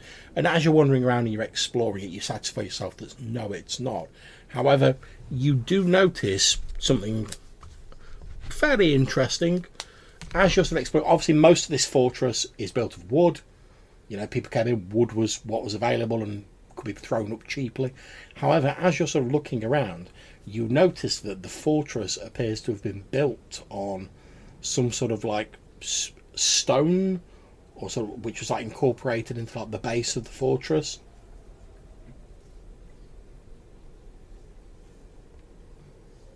Like, it looks like a large flat piece of stone that's sort of like lying level with the ground, and that's just been built on it. I mean, not the whole fort, but like probably one of like the towers. Yeah. I will attract this to the attention of our little group here. Yeah, you all have a look at this like stone. It looks like once upon a time it might have had some like markings or carvings on it, but they've been sort of like erased by the passage of time. How big is it? Is it like 6 foot square or like? It's probably about 5 foot. If it was like stood up, it'd be like 5 foot wide and maybe like 10 foot tall. But obviously it's been sort of like laid down flat and like stuff's been built on it. But since like the fort has been damaged, like you can now see like part of it's exposed. And what were they? They were like sites that had something buried there or something, was it? Was that what we learned previously, that there was at least 3 sites, wasn't there? Yeah, I think there were more than that. There were like places of power to the Senna. But we didn't sort of learn the power, did we, or No. how it works or anything? No. So is there any way we could use... We need some sort of mystical magic type, I'd imagine. Well, since we're in a fortress about to starve and or die, as is custom, I will grasp the handle of my sword, and I will say if you got anything to say about this and what it might be, or what the writing might have been, would be the time again once more to speak up. Okay, so you see Wymar's mouth moving and the voice of the sword coming out, and the voice of the sword says, "Well, I'm no expert in these things, but to me it looks like a way marker."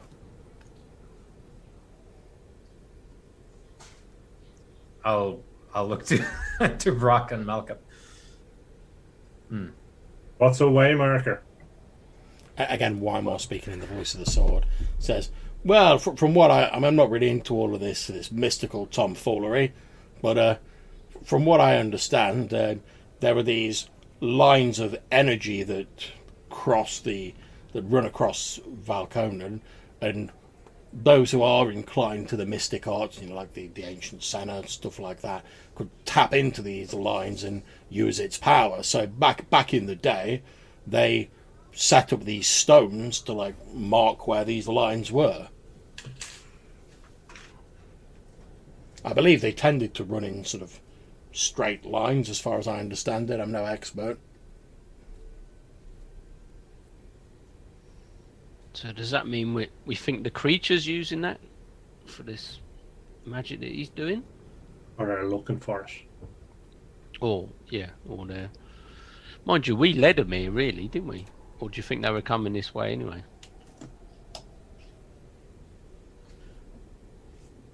Well, I don't think they necessarily would have sent out an army. Just because some people were scouting some rocks. And seeing them, yeah. Yeah, so it was only the scouting party that followed us, I guess. The army was just potentially coming this way anyway. They do seem hostile towards, people. Yeah, definitely. So I They think, called us the invaders. which, that's a point.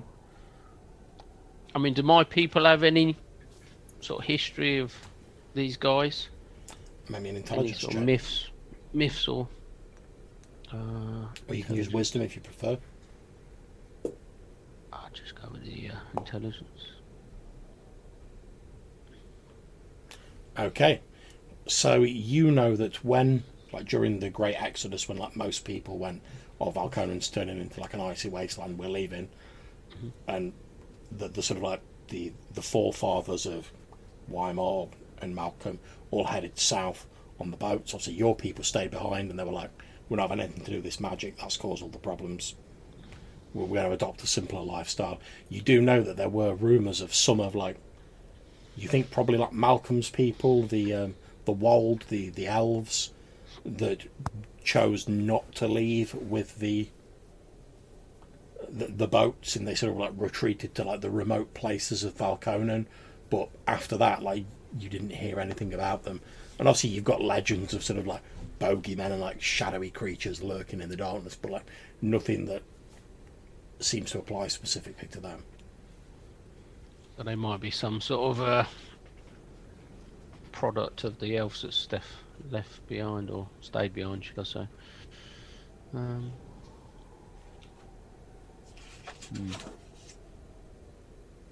Can I ask the sword if he thinks these elves might be connected to the smoking mirror? He says, "Well, I suppose it's possible. I mean, it's not like there's a shortage of dark creatures out there. I suppose they could be. I mean, I don't know for definite, though."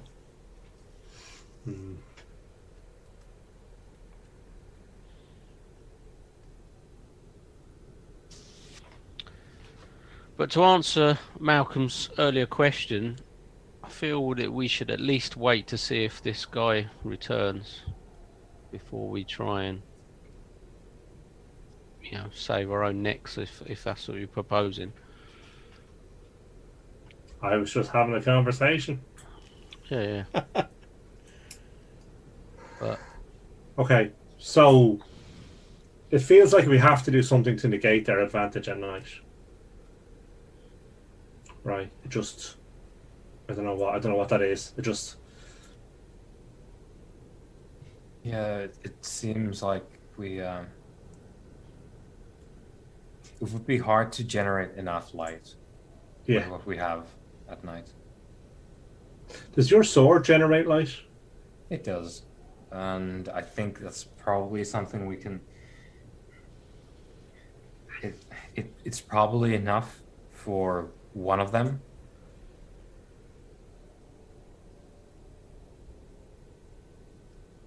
extra power from that thing, can it? I don't think so, and I wouldn't know how to even do that. No. I'll experimentally one hand on the hilt. I'll put the other on the stone, and just sort of trace the faded writing on it. So I It have doesn't no seem to do idea anything. what this is. Yeah, I just didn't know if it'd just make it brighter or I don't know Mm. anything. Just because of what's in the air almost. Yes, I think if we decide to do something, the sword is going to be a very good ace in the hole for one thing, but I don't think it's enough to sort of carry us through. Because we could, if we know where they're coming from, we could burn. We put oil on a large part of the webbing and burn it just as they're coming, and use that to generate light. And then if you're also generating sunlight with the sun sword, that may also, that will at the very least give us an advantage of shooting them into the darkness, because we'll be able to see them, and maybe even put them off. That might give us enough of an advantage to see the night through, or I mean, do they attack from all sides every night, or Yeah. is it a sort of okay, so it's fairly continuous. there's plenty of oil, is there, John? Yeah, there's a fair amount. I mean, it's not an inexhaustible supply, but there's a Yeah, fair but- amount of it. But there's enough that we could do whatever, Yeah. large chunks of it on each side of the. Yes, there is, yeah. Yeah.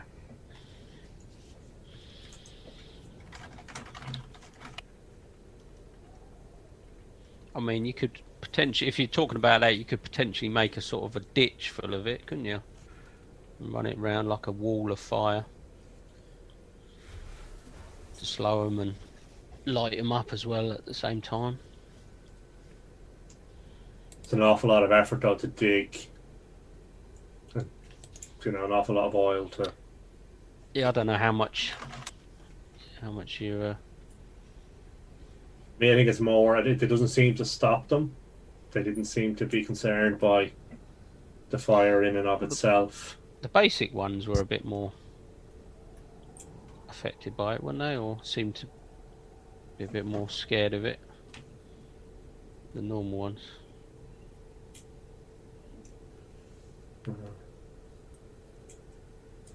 Okay, let's have a roll to see how the siege is progressing. Who would like to roll for the... Are you planning to roll out your set fire to the webs and use the sword plan? I think so. Yeah. Okay, so you do so when the evening attack is launched, and that has now raised it so you will be adding to your clock on a 4, 5 or 6. Okay. So who wants to roll for the defenders? Well, I can do it.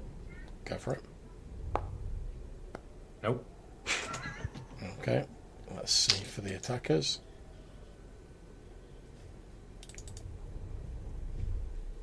Okay. So, despite the advantage that the sort of like the burning oil and the webbing around the fort provides, it also means obviously like people have got to go out and sort of like keep stoking the fires, and the shadow creatures just like pick those people off as they're sort of like tending that fire.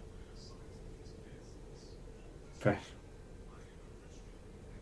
And as you're sort of like obviously checking like the constellations and like working out how many days passed, you reckon you've got like basically like another turn on the siege before your man gets back, assuming he's managed to find this Dramgar and convince him to return.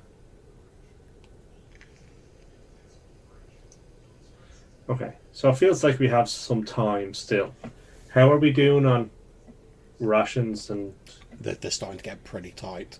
Like people are starting to like look at the horses, and not as in let's ride out of here, as in like we don't need 3 horses. Well, it's true. Okay. Yeah, a lot of people are like, I said, well, we're keeping these horses, but like we can't actually go anywhere on horses, whereas like we'd kind of like not to starve to death. So like, and Lord Kersey doesn't seem keen on that idea. Obviously, he's like a bit of a sort of old, like semi-retired soldier. He's like, kill your horses, carry you to battle and whatever. But like people are just sort of like, yeah, but like that's starving to death. We're not a fan of that. What's spider meat like? I imagine gamey. Stringy. Yeah. Very, very webby. Astringent. Fiber rich. Mm. Oh boy. There's a leg for everyone, though. Yeah, it's gonna give you a leg up. If you... So,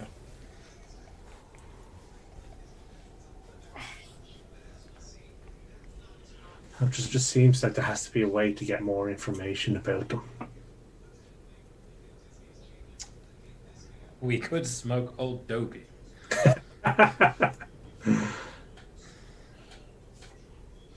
Yeah, will we take another day to do that and just see if we can? Watch the siege unfold. Yeah. Literally unfold. okay. So yeah, if you want to smoke some more old Dobie, or like mark off another use of your pipe weed, and then presumably Weimar again is going to make an intelligence check with a -2 modifier. Try and rest up a bit as well. Still got loads of hit points. Oh man, okay, here it goes. Oh, Okay, yeah. So as the smell of old Dobie, finest pipe weed in South Falcone, drifts out across the air, you all sort of like talk about what's going on, and you're like, yeah, we need to find out more about these creatures that are attacking us, because all we really know at the minute is they're like shadow things with masks on who've got magic, and they're like, they might be elves who didn't leave during the exodus from Valconen, but aside from just maybe like asking them, which probably isn't going to go well, you can't really think of any particular way with what you know about them that you could sort of engage with them or find out this information. And at this point, who would like to roll to see how the defenders are doing? How about someone else? So it's a D6 roll, 4, 5, or 6. back on me, is it? Yeah, I think so. Okay. Oh, well done. Nice. Now we're on a 5-6, aren't we? No, it's it's 4, 5, 6. Oh, is it? Yep. Until the oil runs out. Oh, okay. Yeah, yeah. Roll for the bad guys. Oh no, they've not moved on. So we're now, with the aid of like the still burning webbing and the sun sword, you have managed to sort of like not push them back, but you've managed to prevent them from gaining any further ground. I'd like to, because there's been talk of the food quite a bit. Yep. And are they still doing the snatch and grabs? of Yes, people? they are. Yeah. Trying to get people. I'd like to suggest that there's been a concerted effort, maybe not overt, explicit, but Weimar's been going around and, well, presumably there's other archers, so Yes. he's been talking with the other archers, just like, if there's going to be a grab operation, we're just going to shoot them. Like, we're not going to risk them being captured, we're going to shoot them if they get grabbed, so the bodies just litter the field then, instead of being done whatever that is that they do over there. Yeah, and that's exactly what happens, because much as the archers, the sort of like peasant archers, don't like the idea of shooting their own people, they like the idea of them being like tortured and mutilated by these shadow elves a whole lot less. So yeah, so as we get to the end of this day, there are like some of the bodies of like people from the fort that have been shot by people in the fort to stop them being taken, sort of littered around outside, and basically when they shoot their own people who are being dragged off, as soon as they get shot and they die, like the shadow elves just drop them. Yeah, which is a weight off of Weimar's head over there, because he's like, oh, I know what needs to be done, I guess, but that's proof if they just leave them, because the torture was the point at that time. It so seems that's like whatever they're doing with them, whatever their goal is, they need them to be alive. As soon as they die, they just like abandon them on the battlefield.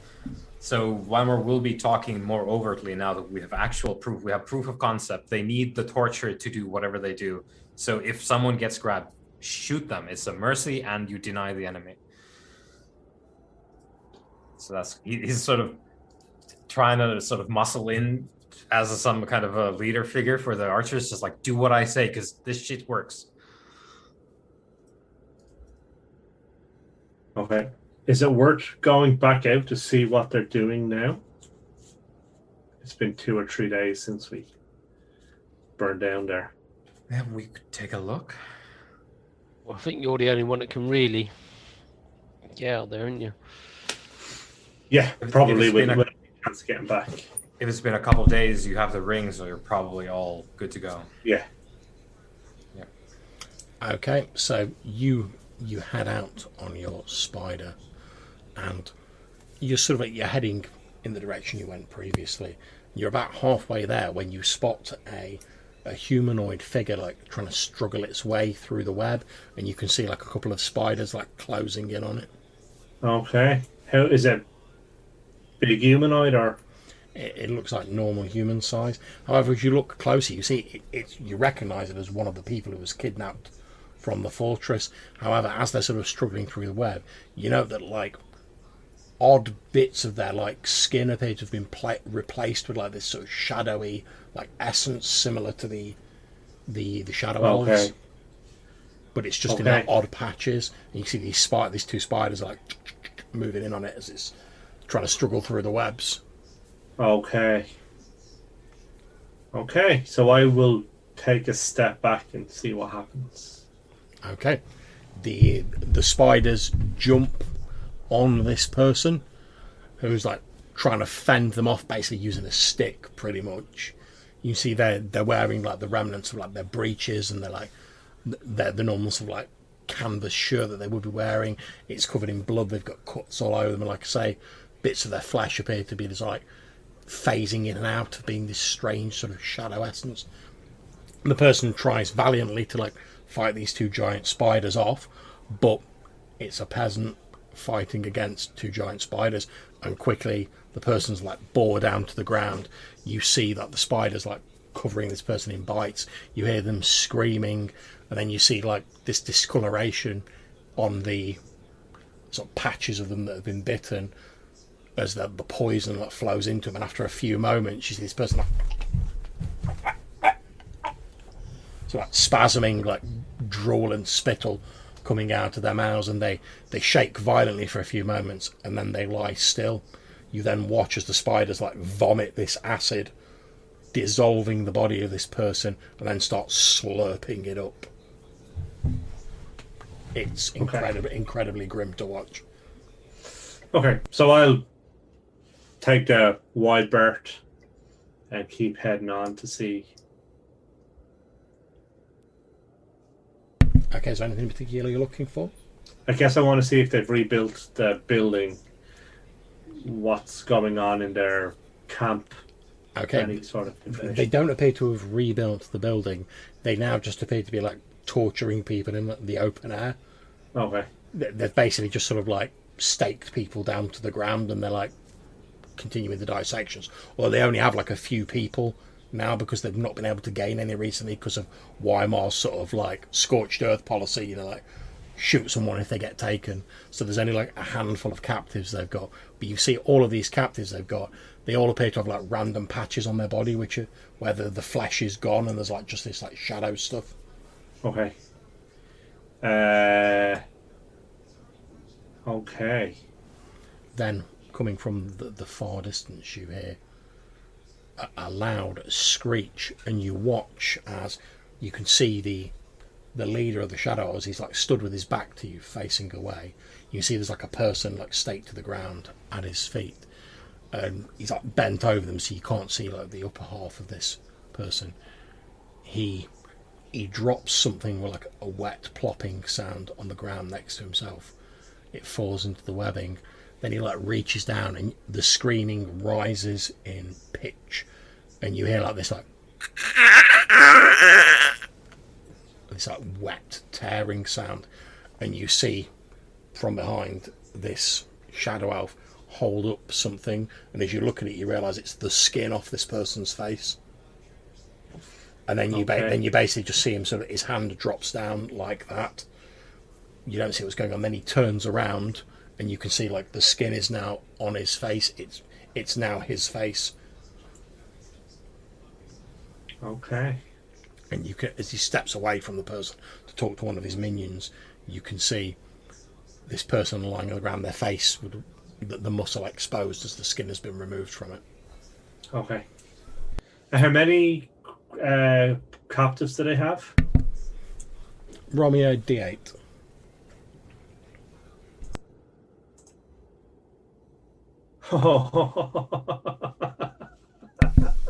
Okay, so in addition to this guy who's just had his face skinned, there is one other guy.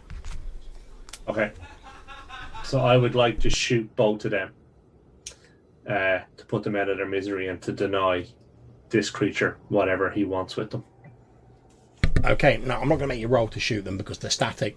For you, that is not a problem. What I'm going to say is, if you want to try and like get away before they get to you, can you make me a dex roll? Huh?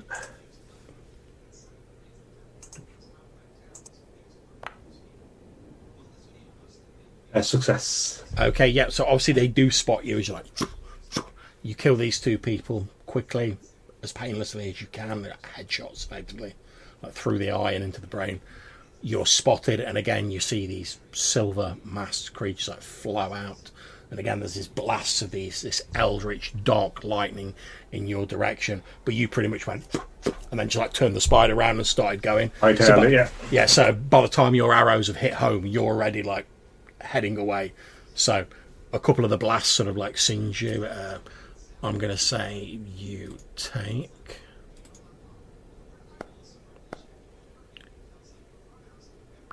You take 5 hit points of damage as one of the blasts sort of like singes you, but the rest get nowhere near you as you're sort of scuttling away on your spider. Okay.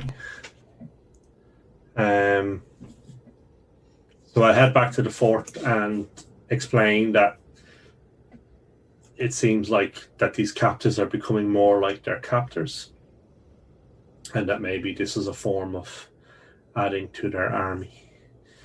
And that maybe if we were to kill this wizard, that we might end them, that the rest of them might scatter. But I still don't know how this wand is incredibly powerful.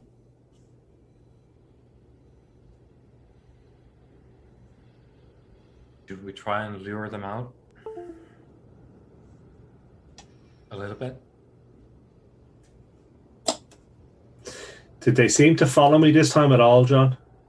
No. They basically looked up, fired the ones in your direction, but then were like, you're too far away, we're not going to catch you. Okay. I could try and shoot him again. That seemed to get his attention. Usually does. Yeah.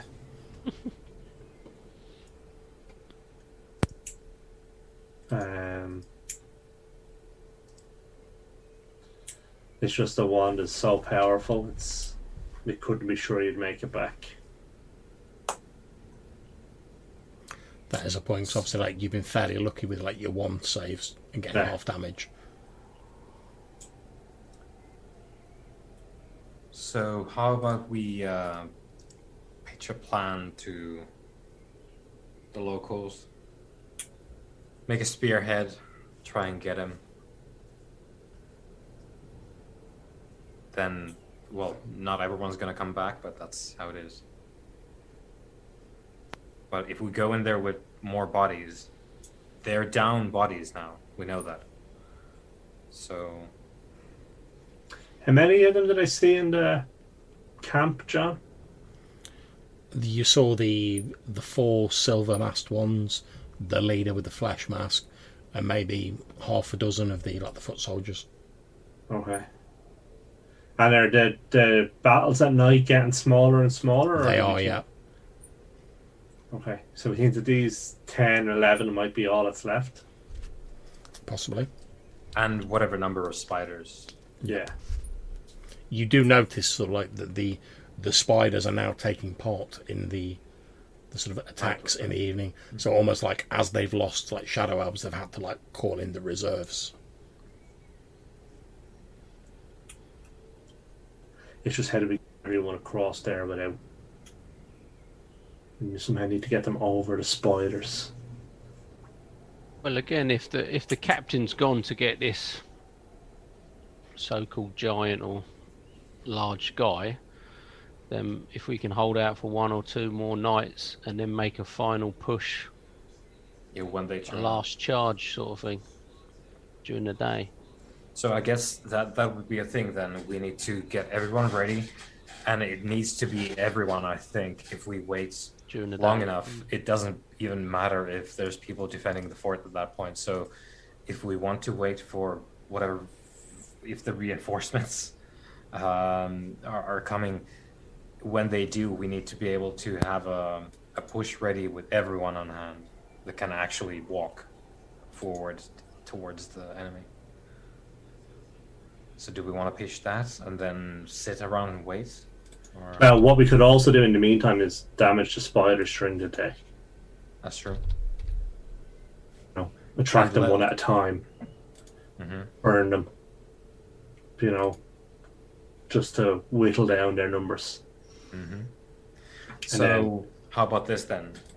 The two of you, spider duty during the day.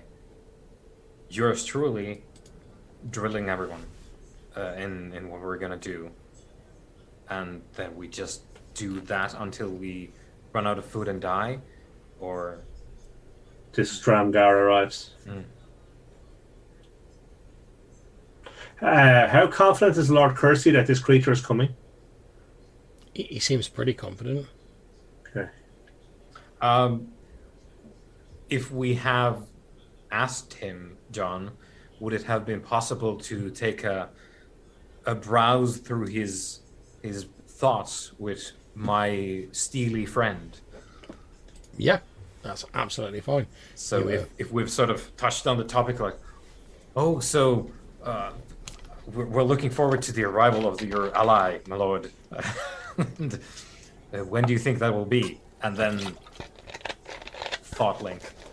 Yep. So using the Sun Sword's power of ESP, obviously, as you've already got his mind turned towards thoughts of Dramgar, you see sort of like flashes of his initial meeting with this strange, like large, like, lumpy, sort of misshapen humanoid, and you see sort of flashes of him sort of thinking about when they originally met, and this sort of like he thinks of this creature as of it as a troll. Rather than like a giant, which is what the captain sort of described it as, but he's pretty massive. And you see sort of flashes of him basically arranging with this creature, like, because this creature's like, oh, you're coming into my territory, I'm going to like smash you and grind you down to make my bread.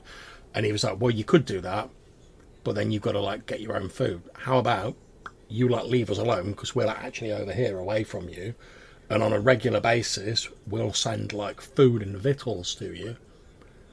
And, as long as we're still here, you'll be getting that food. So, like, it's in your best interest to make sure we're all right. And this troll sort of, like, again, seems like quite stupid, sort of, like, agrees to that and basically says, oh, as long as the food keeps coming, if you do need help, like, send someone to the mountains, and, like, gives them very, like, vague directions. And I'll come and help, but only if, like, the food keeps coming. And it's got this loud, booming, sort of rumbling voice that you see in his memories, almost like stones grinding over each other. Right, yeah. So I will have, as we're curious about this, I will have said that the Lord seems quite honest in his conviction. Now, whether or not this creature exists is an entirely different thing, which we cannot find out. So I'll just trust it. One last thing you pick up in the Lord's mind as he's thinking about it, which must be connected to like Dramgar, because he's thinking about Dramgar. That's how ESP works. But like you can't quite work out how it's connected. You have like a memory of like the Lord sort of like in his chamber, looking at like a random collection of small objects, and they're just random little things like a candlestick holder, a few like bits of metal, like a couple of like iron nails, but all of these things, instead of being made out of like the metal or whatever you expect them to be made out of, are made of gold. Okay. and you see him sort of like in his memory, like the Lord sort of like basically concealing them in like his quarters. Okay. I will have mentioned that I will, because I have not really talked about the ESP at all, and I think probably Brock would not be very happy about that. So I'll say that I've picked up on the fact that the Lord probably has a sizable stash of valuables here, which, as lords, are wont to do, of course. Which, if worse comes to worse, then we do need to retreat, and there's no saving this place. There's something we could do about that too. Now, of course, I think it's worth a shot. The Lord is sincere in the sort of reinforcement plan, so I think we should see that through. But just saying, if we can't make this work, we do need something to show for all of this. It definitely feels like we would be owed a salary for the hard work that we have done to protect the fort. Right? We definitely do not owe allegiance to the Lord. That's something. Have you actually located this stuff?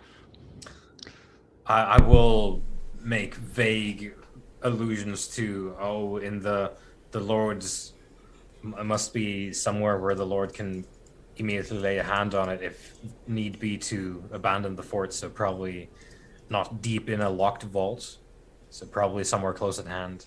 It may be in the quarters, because he's planning for a retreat as well. Must be. Lords are like that. They are not very prone to go down with their fort, I find, from experience. Would your newfound skills give us any insight into what these shadow elves are wanting? Yeah, I mean, has the Lord got any knowledge that he ain't passing on? I wouldn't have thought so, but I think the Lord is an old man.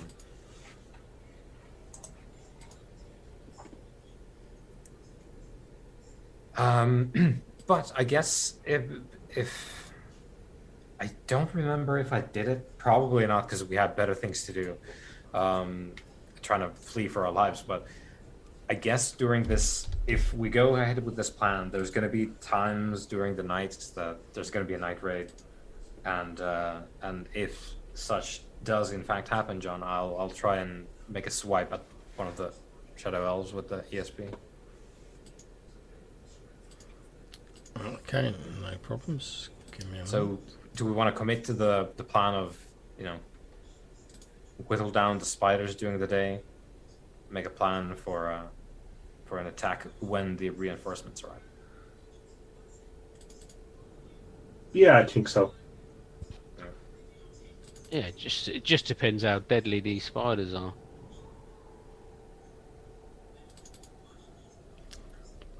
Pretty deadly from the look of the venom.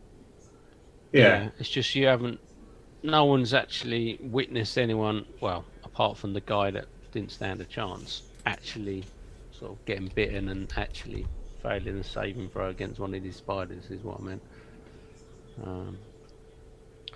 John did indicate that it was quite a good thing I passed. Yeah. So all I'm saying is, if we can tempt them out and sort of shoot them and stuff, then yeah. But if you happen to go toe to toe to them, at some point something could go wrong. Yeah, because I wonder if we can Potential. tempt them with like meat or something, and bit of vibration. Meat on a rope. And then just shoot them when they're eating it or trying to eat come it. up Or with somewhere enticing them out. yeah, because we don't necessarily have to, because we know that they follow the vibrations, right? Oh yeah. Well, we could literally tie a rope to the edge of the webbing, couldn't we, and just sort of pull at it and see if we can attract enough attention to, Yeah. at least get a few of them out. to Yeah, and then we reduce just the numbers. shoot 2 or 3 of them, or whatever, 4 or 5 of them, and just see how it goes. And if Yes, it's- too many come, we can stop. Yeah, do it as long as we can and Yeah. see if it works. Yeah. Okay, so indeed you set about doing that, and as you're preparing your plans for the evening, you are suddenly surprised by a loud bestial roar from the east, and looking out across the field of sticky webbing, you see this large, sort of like 15-foot tall, like massively fat, lumpy, misshapen humanoid, like basically wearing like a crude sort of like apron and breeches. Like the front of it's all stained with blood. It's holding like what looks like a small tree as a club. Suddenly just like appears like looming out of the hills and starts sort of bellowing, and it basically wades into the sort of the eastern part of the webbing and just starts like smashing it with this tree. Like spiders leap at it and it's like smashing these spiders. Okay. How big a tree are we talking here? I mean, don't get me wrong. It's not like an old oak tree or something. It's a fairly substantial spruce. Yeah. Okay. And at this point, can one of you roll me for the defenders? You are now succeeding on a 3+. Is it my turn, is it? Yeah, go for it. And I'll roll for the attackers. Oh, yes. Okay. So we both added 1.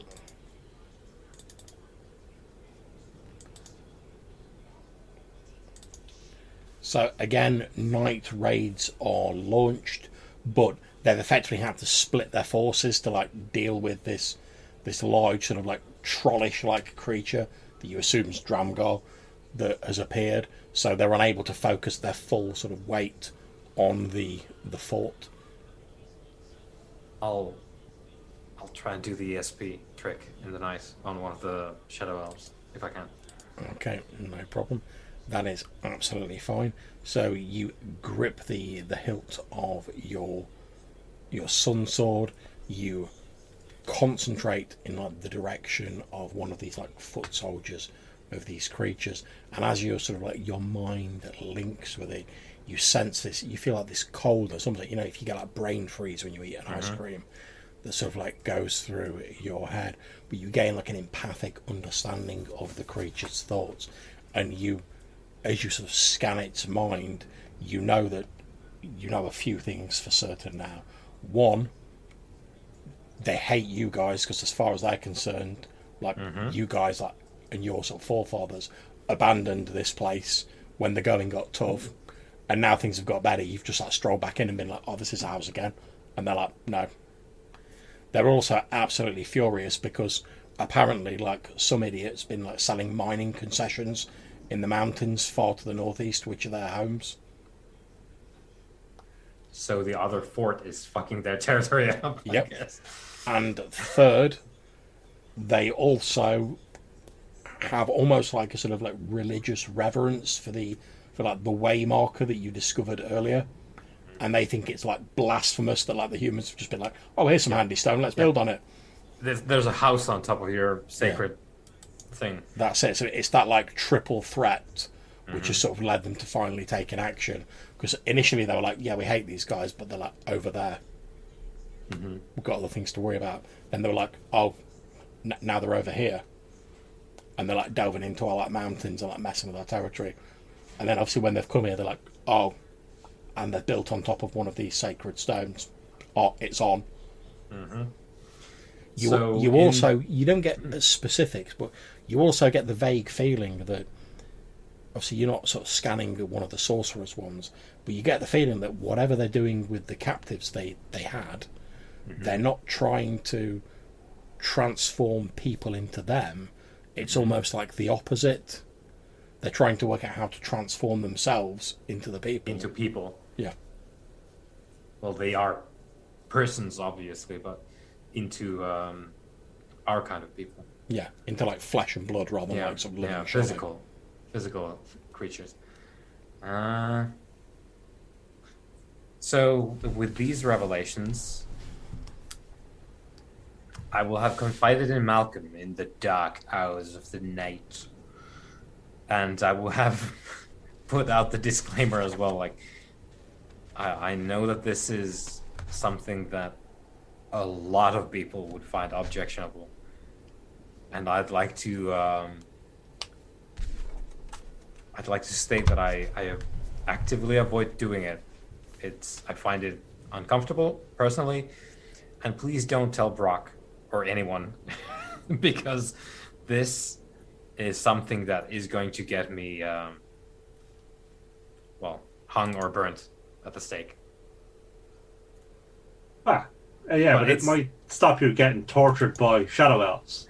So that it does, and I'll lay out the whole, like, the fact that they are actually, like, I picked up a lot, and we got confirmation that these are remnants or descendants. I don't actually know or understand that, but these are somehow related to, or are actually the people that got left behind so many centuries ago. okay. And that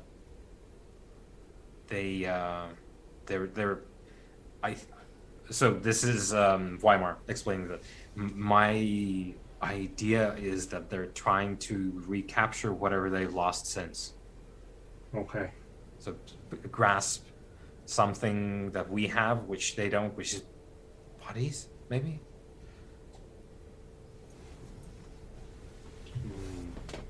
And of course, the stone. I'll mention the stone as well, that they're never going to stop. This is the fact that the fort is here is the problem, not the people in it. Well, let's go and make them stop. Mm-hmm. So I'll just have info dumped on Malcolm in the night, and then we'll progress with the plan. Okay, so who wants to roll for the defenders then? You're still on a 3+. Is it not the next day? Sorry, is Dramgar still? Yep, he's still attacking. That's why you're on the 3+.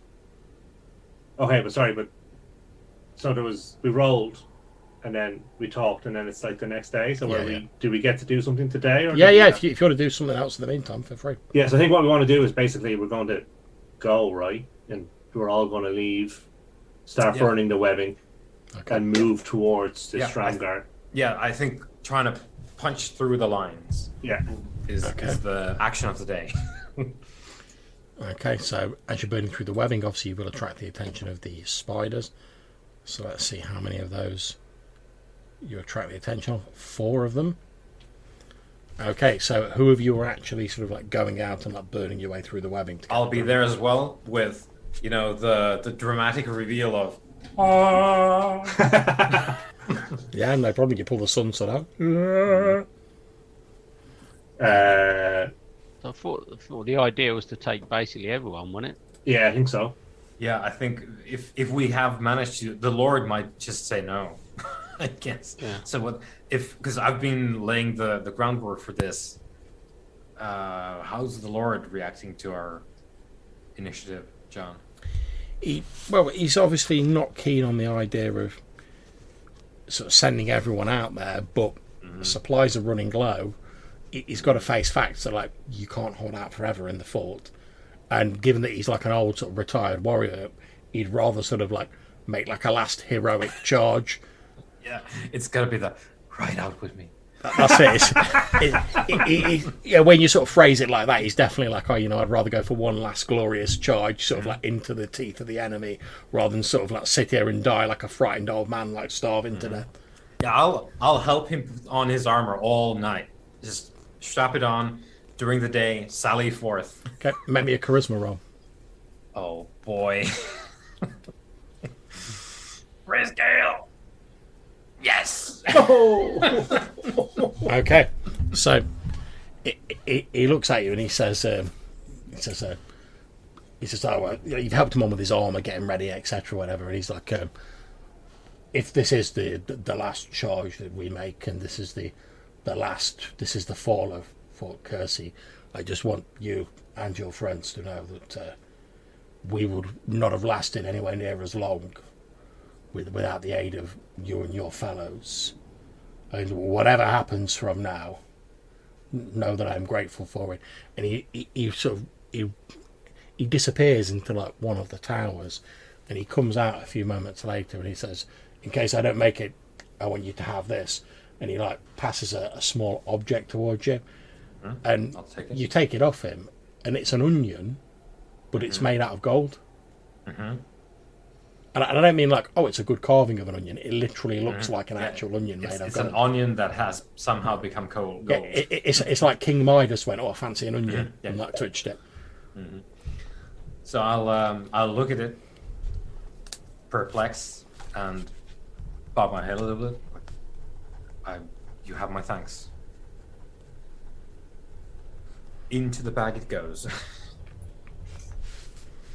He nods, and you all Sir Weimar, Knight of the Onion. indeed, and you all start getting ready to ride out. So let's make that roll for the defenders then. Let's see how it all goes. 3 plus.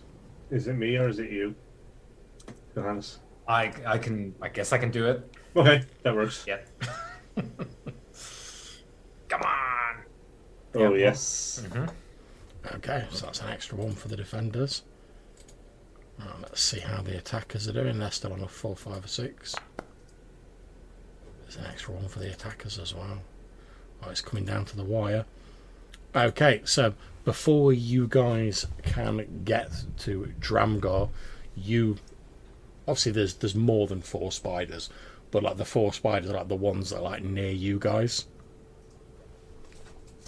So as you're sort of heading through the webbing, you're burning your way through. There's people on like the few remaining horses. The Lord is on the horse. You see like Weimar sort of like doing like his Thundercats impression with like the sunlight coming out. You've got Brock with like doing like his Conan with like his double-handed sword, like hacking his way through the webbing, and then you see these. You know what to look for by now. You see the webbing moving. You see these like 4 spiders like converging on your position. Okay, so I would like to be like 25 meters to the right on my own spider. Okay. And I would like to start shooting at the moving objects Go for it. and hope that they don't sense that it's coming from me because I'm on a spider. Go for it. Okay. I think the spider would attack the spiders. I don't want it to die though, because I kind of He likes on fond the of it. spider. Yeah. Well, no, fair, I just I meant can in get a you on that. desperate situation. Oh yeah. Ooh. That's 1 hit point of damage to something. Okay, so one of your arrows grazes one of the spiders. That slices a few of the hairs off its legs. Laughs openly. Oh. Okay. Who's next? Obviously, I'm just going players monsters. I don't think I've got the range really. Well, no, you guys are like hacking your way through now, and they're converging on you, so you can make a melee attack. Oh, okay. We're keeping it fairly abstract. Obviously, there'll be a lot Yeah. of moving and like engaging and stuff. Just before we start, did I manage to get any more hit points resting over the last day or 2 or whatever? We do have the ring, so we pass it around basically every time a day passes. Yeah, I don't think Brock wants any of that sort of like magic. Yeah, Yeah. I don't deal with magic. I'm not Let's see, there's been like feeling 3 days. Yeah, so roll 3d3. That's how many hit points you can recover. So 1, 2, and two 2s and a 3. So, There you go. cool. Getting close. Okay. Yeah, I mean, if one of the spiders gets close enough to our little group, then I shall certainly make an attack at one. Go for it. They're AC 12. 12. Okay. Oh, Boom. that'll be a hit. Oh, not so good though. Okay, yeah, so you start hacking into one of these spiders. Weimar, what are you up to? I will charge in with the sword, and once the spiders are in range, I will pull out the pistol and fire. Go for it, mate. You roll your pistol. You're sort of holding your glowing sword up with one hand, shooting your pistol with the other. Yes. Well, it makes the noise. So there's Yeah. that. Okay, yeah, so there's the loud bang of your pistol as it goes off. Yeah, so let's see. It doesn't misfire, and the panic is. Okay, so the first time they make a moral check. Okay. Yeah, they're fine. Okay. Okay, so on to the spiders. I'm going to do basically, let's see, we've got 4 of them. So I'll do 1 attacking each of you and I'll roll randomly for the other. Okay, so the first one is going to attack Weimar.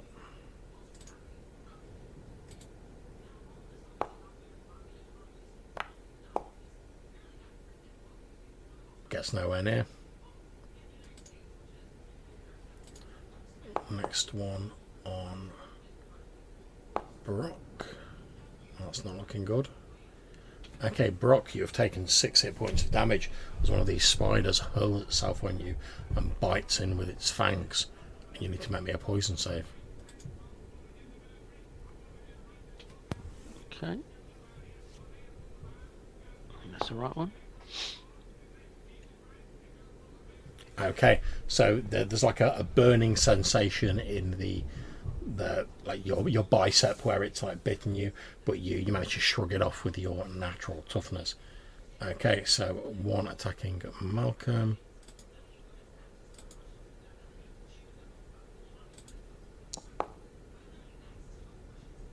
Misses.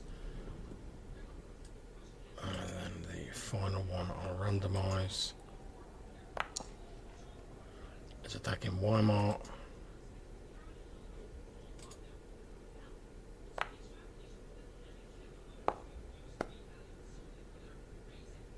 Also misses. So you're all good. Okay, who wants to go first? I guess I will throw down on the one near me and have my spider do the same. Okay. Oh, you terrible Okay. person. I'll roll for the spider.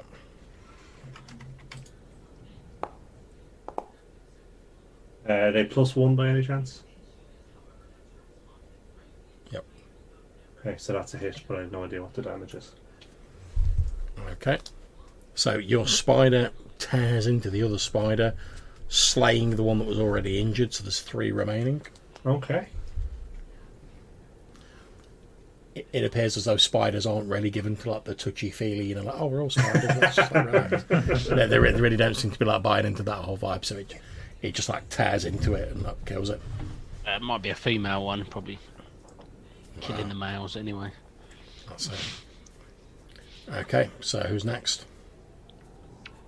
I'll have a swing at the one I'm fighting. Go for it.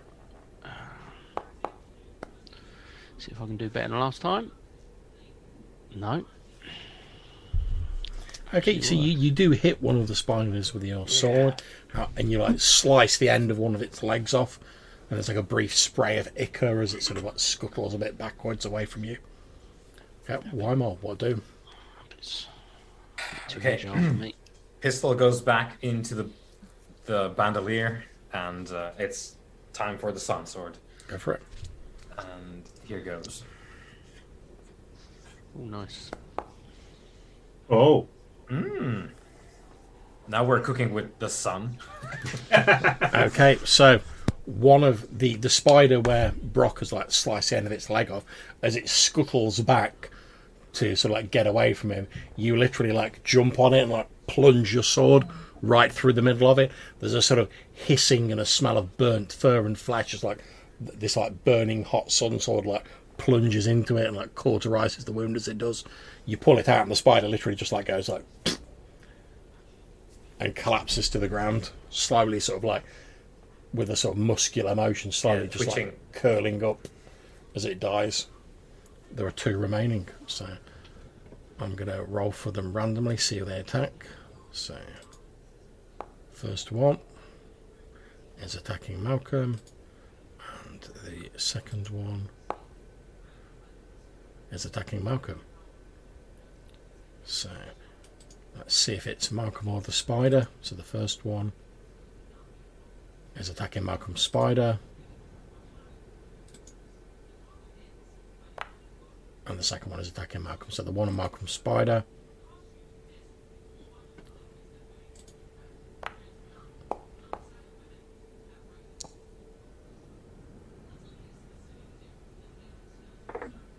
Okay, so your spider is like now fighting this other spider, and they're both sort of like biting each other backwards and forwards. It's done yours a little bit of damage, but it's not killed it. Okay. The one attacking yourself.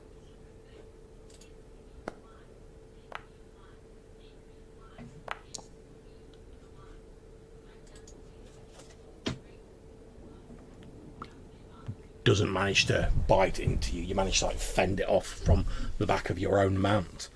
Okay, over to you guys. Okay, so I will attack my one.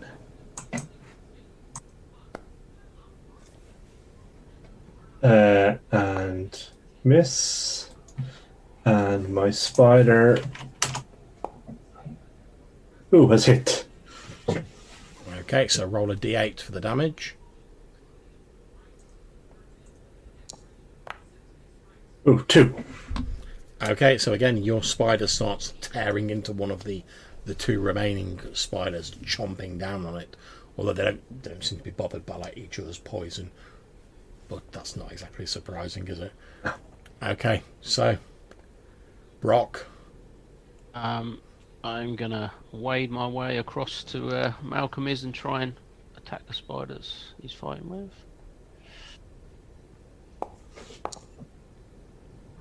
Is that a hit?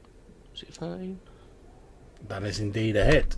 So Oh, that's better. as this spider's sort of trying to bite into yours, and it's like tussling backwards and forwards with it, there's suddenly a loud shock, and this spider just like explodes, and Brock pretty much just walks straight through it, like swinging his sword up in a huge sweeping arc, and then just steps through the two halves of this spider as they go onto the ground, leaving one Nice. remaining. One more. Spiders. Okay, I will seek out the remaining one. And let's see, Sun Sword connects with some damage. Okay, so you've hit this spider, but it's still going. You've done it quite a grievous injury, and you think probably after this combat, like if it survives, it's probably going to crawl away and die, but it's lashing out in like a frenzy. So I'm going to roll to see who it attacks.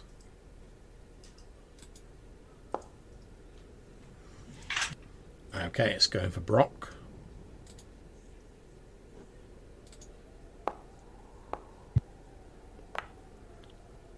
Okay, that is a hit. You take 6 points of damage, and you need to make me a poison save, but you do get a +2 bonus to it.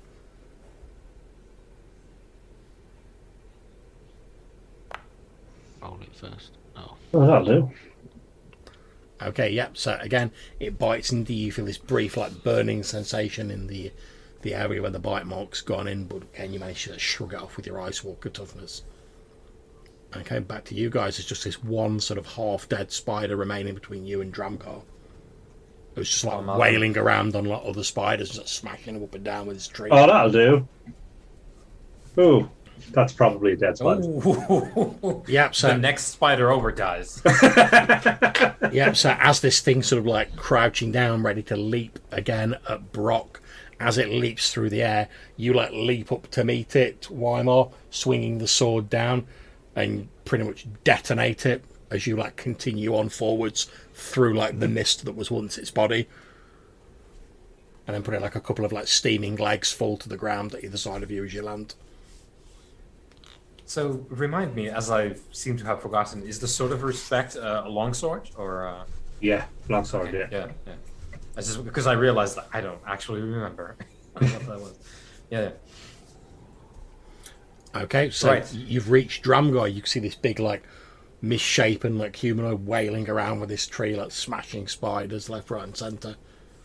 So I'll be like waving over the Lord, just like go get your friend, like talk to him. Yeah, So the Lord starts racing towards Dramgar. However, as he does, a spider leaps out of the web and sort of like lands on him and like bites into him. You see him like fall off his sword, so fall off his horse, and you see him like lying on the ground, like twitching again, like sort of like froth dribbling out of his mouth.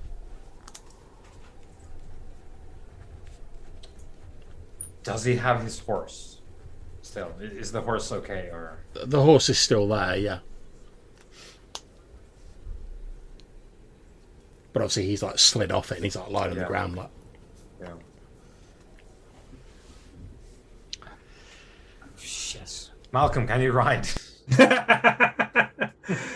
Yes, I can. Get the horse. We need to coordinate. Okay. So I will jump on the horse Yeah, no problems. and ride out towards Dramgar and get him to come join us and join our forces together. Okay, what do you say to Dramgar?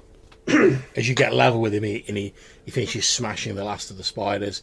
He like looks up and he's like, The Lord is called. Come join us in our battle with the creatures. Okay, make me a charisma roll. We're team charisma over here. Oh, that's a Somehow success. Somehow. Okay, Dramgar sort of looks at you and like raises an arrow and then he goes,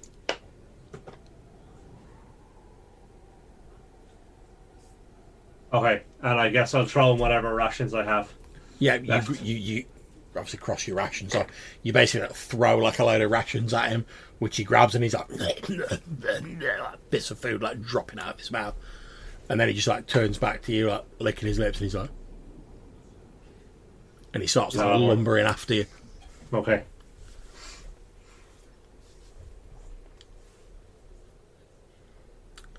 Okay. I was just going to ask John very quickly. The old barbarian, he's got a cure poison thing. In the wilderness, barbarian can gather herbs to concoct an antidote to natural poisons. Would I have anything to try and help the old lord of the fort? Or Let me just. I don't know if I'd have had stuff gathered up previously or not. Roll me a d6. Okay.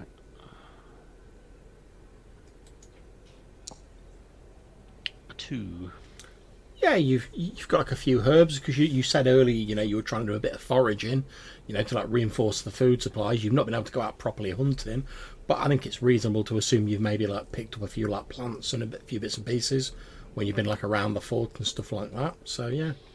I mean, all it says is basically any subject that you spend a turn sort of trying to assist gets a second saving throw, basically. Okay. So you lean down next to Lord Kersey and you quickly like grinding these like herbs up just using your hands and probably like on the like blade of your sword, and you're like pushing these herbs into his mouth. So I'll make a quick roll for him. Okay, so your herbs do manage to revive him for a bit, but you think they've not cured him. You basically think, because obviously you've not really had time to put together like a proper cure.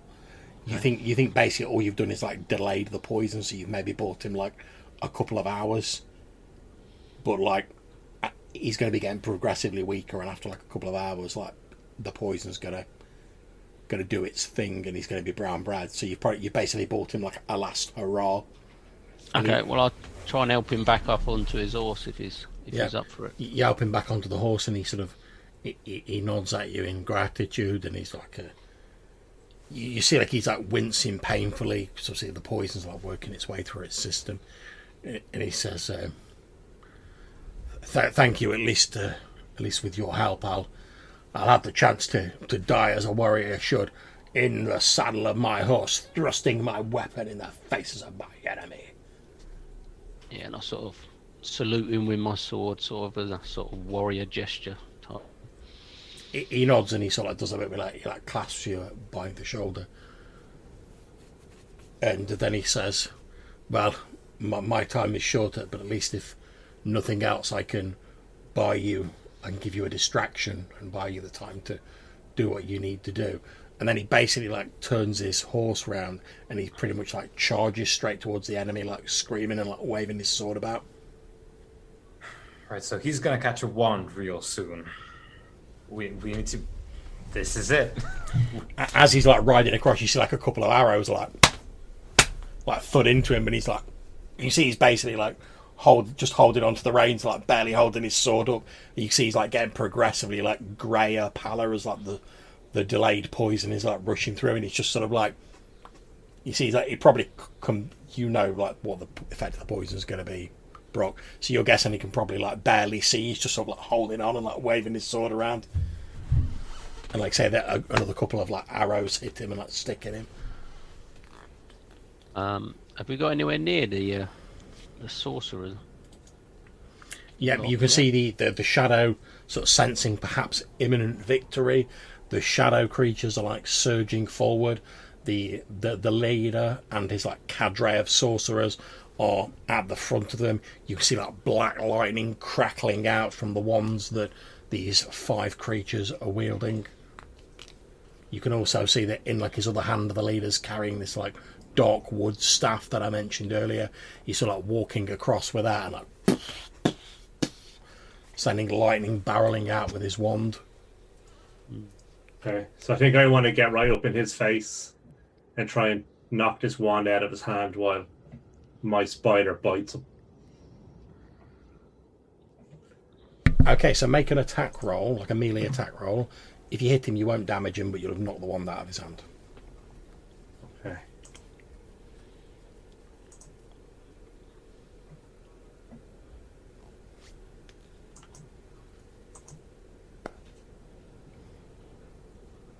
Nice. That one. Yeah. 20. So as he's bringing the wand round to like point it at you, you lash out with the sword of respect, catching the wand and sending it sort of spinning off, and it lands somewhere in the webbing some distance off. Okay. Roll for your spider. Oh, yeah. 13 plus 1 or 2 or whatever. Okay, that's not quite enough, so the spider doesn't manage to get purchase on it. At which point he's going to respond by striking you with the black wooden staff he's holding. So let me make an attack roll for that.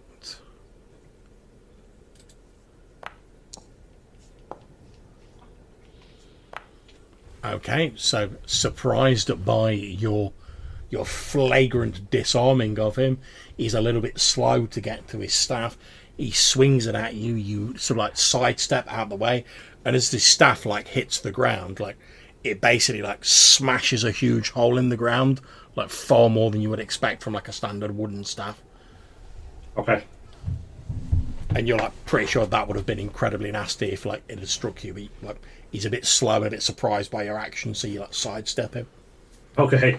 Okay, Brock, what are you doing? Obviously, you've seen your man doing this. Yeah, it's not in a good way, Brock, at the minute. He's probably got about 1 hit in him. Well, he's going to have to charge this mad, crazy sorcerer guy. I like your style. So, yeah, he's going to give some sort of ice warrior sort of charge shout as he runs towards him with his 2-handed sword. Tries to decapitate him. Obviously, I'm sure he won't be able to. But... Oh, it's a good attempt though. It is a good attempt. Damn. That's the good old, Valconan try. Fair play to him. Okay, so yeah, as he's like bringing his staff round, planning to like sweep it round and strike at Malcolm again, you've sidestepped his first attack, Malcolm. You see Brock come steaming in, sort of swinging this double-handed sword. It cleaves through the shadow stuff that composes the being of this flesh-faced sorcerer. he screeches in like this loud sort of hissing noise and falls back slightly as you see like a large chunk of the shadow stuff that composes his body detach, and as it detaches from him, it evaporates. Why not? Nice work, Brock.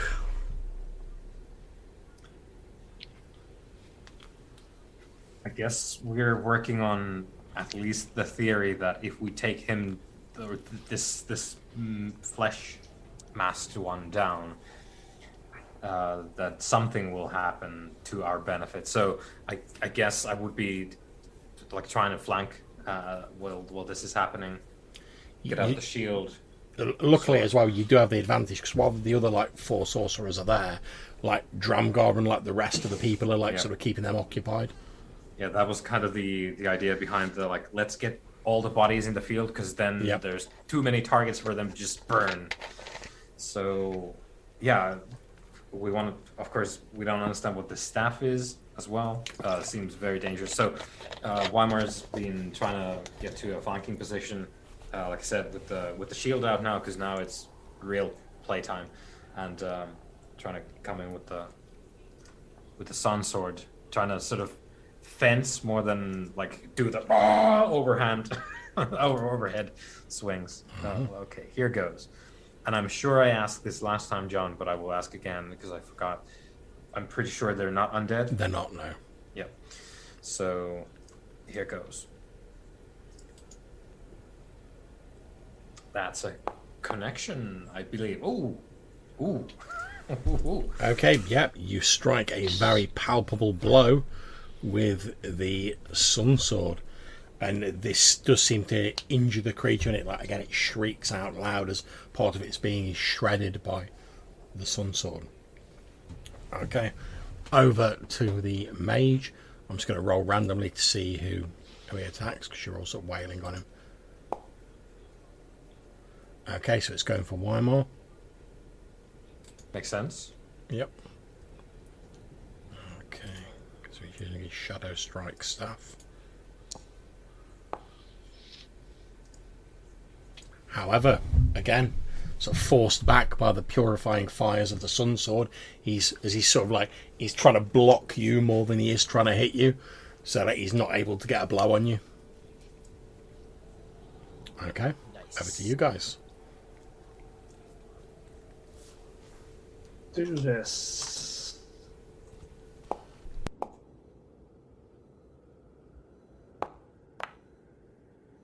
$15. Indeed. So you strike him with the Sword of Respect. And my spider bites the ground in his general vicinity. Yep. Okay, you can see he's sort of like he's falling back now, and like so much of the shadow stuff that makes his body has been like shredded and evaporated that it's almost as though like he's like physically having trouble like holding the rest of his body together. Like as he's moving, just like wisps of like shadow stuff, it's just like even when you're not hitting him, are just like dropping off him in the same way an injured man might spill blood as they fell back. Just like bits of him are just like falling away and like evaporating. Okay, Brock. Well, we'll push the advantage while we've got the chance. And try and catch him off guard. No. Not this time. Okay. So down to Weimar then. Oh. Okay. Here's the pointy end. As he I was falls, following the spider's lead. as he falls backwards, using the last of his strength, the shadow elf like raises his staff high into the sky, and he screams something out in a language you're not familiar with. There is a bright flash of light, and when the flash clears, he is not there anymore. That's good and bad. Come back, you coward. Is his wand still available by any chance, or did it dissipate? His wand hasn't dissipated. Has or hasn't? Sorry. Hasn't. Okay, It's I'd still like to pick it up and see what happens. You pick it up, nothing happens. It It's a wand of like dark wood with a dark stone on it. Okay. And while Malcolm fiddles with extremely dangerous shadow elf artifacts, I would like to charge the enemy. if just to get away from whatever's about to happen with the wand. Okay, so with the loss of their leader, and with the arrival of Dramgar, the Shadow Elf forces start to be pushed back, and over the course of the next sort of day, they are forced from the field. A lot of them are killed. Those few that remain seem to like disappear into the hills and the woodlands surrounding the area. With them gone, the spiders also seem to not just sort of withdraw. They don't scatter immediately, but they start sort of like returning to like their natural sort of inclination, which isn't to like lurk around in like large open spaces. So they start like scuttling off into the hills, which probably means there's going to be like a bit of a giant spider problem around here like in the near future. But for the moment, they're sort of gone, and with them gone and no longer constantly renewing the webs, those few defenders that remain, and the population of Fort Kersey has been like drastically depleted. Those few people that remain, with the last remaining oil under your direction, they start sort of like burning the webbing away, and gradually they start clearing the remainder of it. And as you're sort of like supervising this, Brock, you're sort of like walking back and like cleaning the shadow stuff, this foul magic off your sword, wiping it on the grass that's now clear of webbing. You see sort of like sat against the wall of the fort is Captain Nelson. You didn't even realise he'd like arrived back at the battlefield. You can see he's sort of like sat against the wall. There's like, he's got like a wound on his chest, what looks to be one of the sort of shadow arrows that's obviously dissipated, but he's still got the wound there, and he's just sort of sat leaning against the wall. So one of the few survivors is like pressing like a bandage onto his wound, and he looks up at you and he's like, "Did we win?" We certainly did. Does he look like he's in his sort of dying breaths, or he looks very pale. Yeah, I mean, there's nothing I can do with him to ease his pain. But I'll pick up his sword, put it in his hand, and I'll sort of put a hand on his shoulder. We won this day. They have been defeated. He sort of clasps the sword across his chest, and he's like, "Yes, although I don't know what we're going to do now that my lord is gone, but hopefully I'll see him again in Leander's golden halls." Malcolm, the ring. So I'll come over and tap Brock on the shoulder and tell him that Weimar needs to see him. And as soon as his attention is gone, I will put the ring on the captain's finger. Yep, you put the ring of regeneration on the captain's finger, and it starts doing its thing. It gets about... It basically like regenerates like the equivalent of like half his hit points. So he's still got like scratches and bruises on him or something. And then you notice that like it doesn't seem to be regenerating him any further. Okay, so then I'll take it off him. Okay. You take it off him. He's no longer in danger of dying. He's still quite injured, but he's not like knocking on death's door. Okay. He looks confused because obviously he was passed out when this happened. So like he doesn't know you put the ring on him. He was like, "Oh, I'm ready to go to the Hall of the Ancestors." And then he's like, "Actually, I don't feel so bad. I think I might make headache. it. I think I might make it." So Leander is not ready for you, Captain Nelson. Maybe next time. Maybe next Captain. time. We do, however, have to talk about the future of Fort Kersey. Yes, indeed.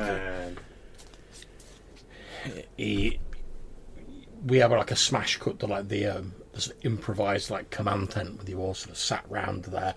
One of the sides of the tent has been like pulled down because Dramgar's too big to fit in the tent, so he's like sort of sat on the ground just outside it, and they've like pulled back one side of the tent so we can like see in, and he's like,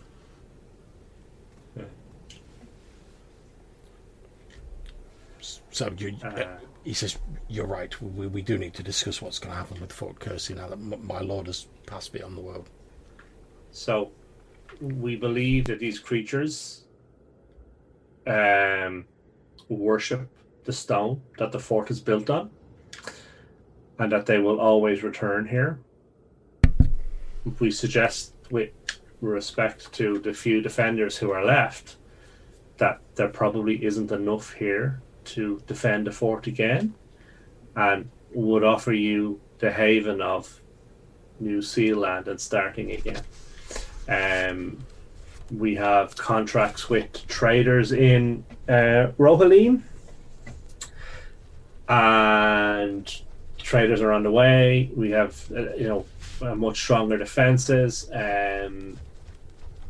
Ultimately it would be a far better chance of survival.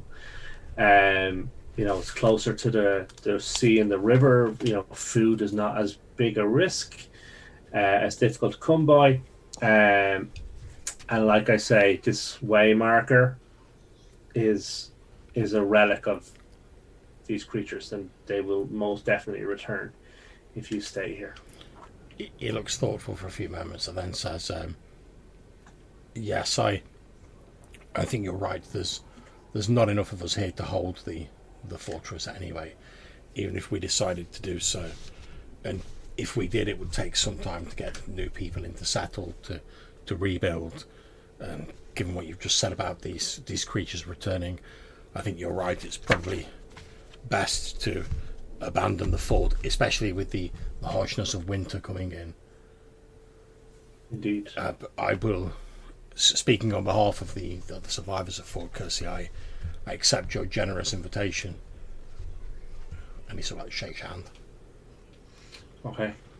And then he sort of stands up and he walks over. It's still a bit of a pained expression on his face, but he stands up and he walks over to Dramgar, and he says, we're going to be leaving this place, but any of the food or anything that you can eat that remains in the fort is yours to consume as you see fit." And he even gestures at the remaining couple of horses.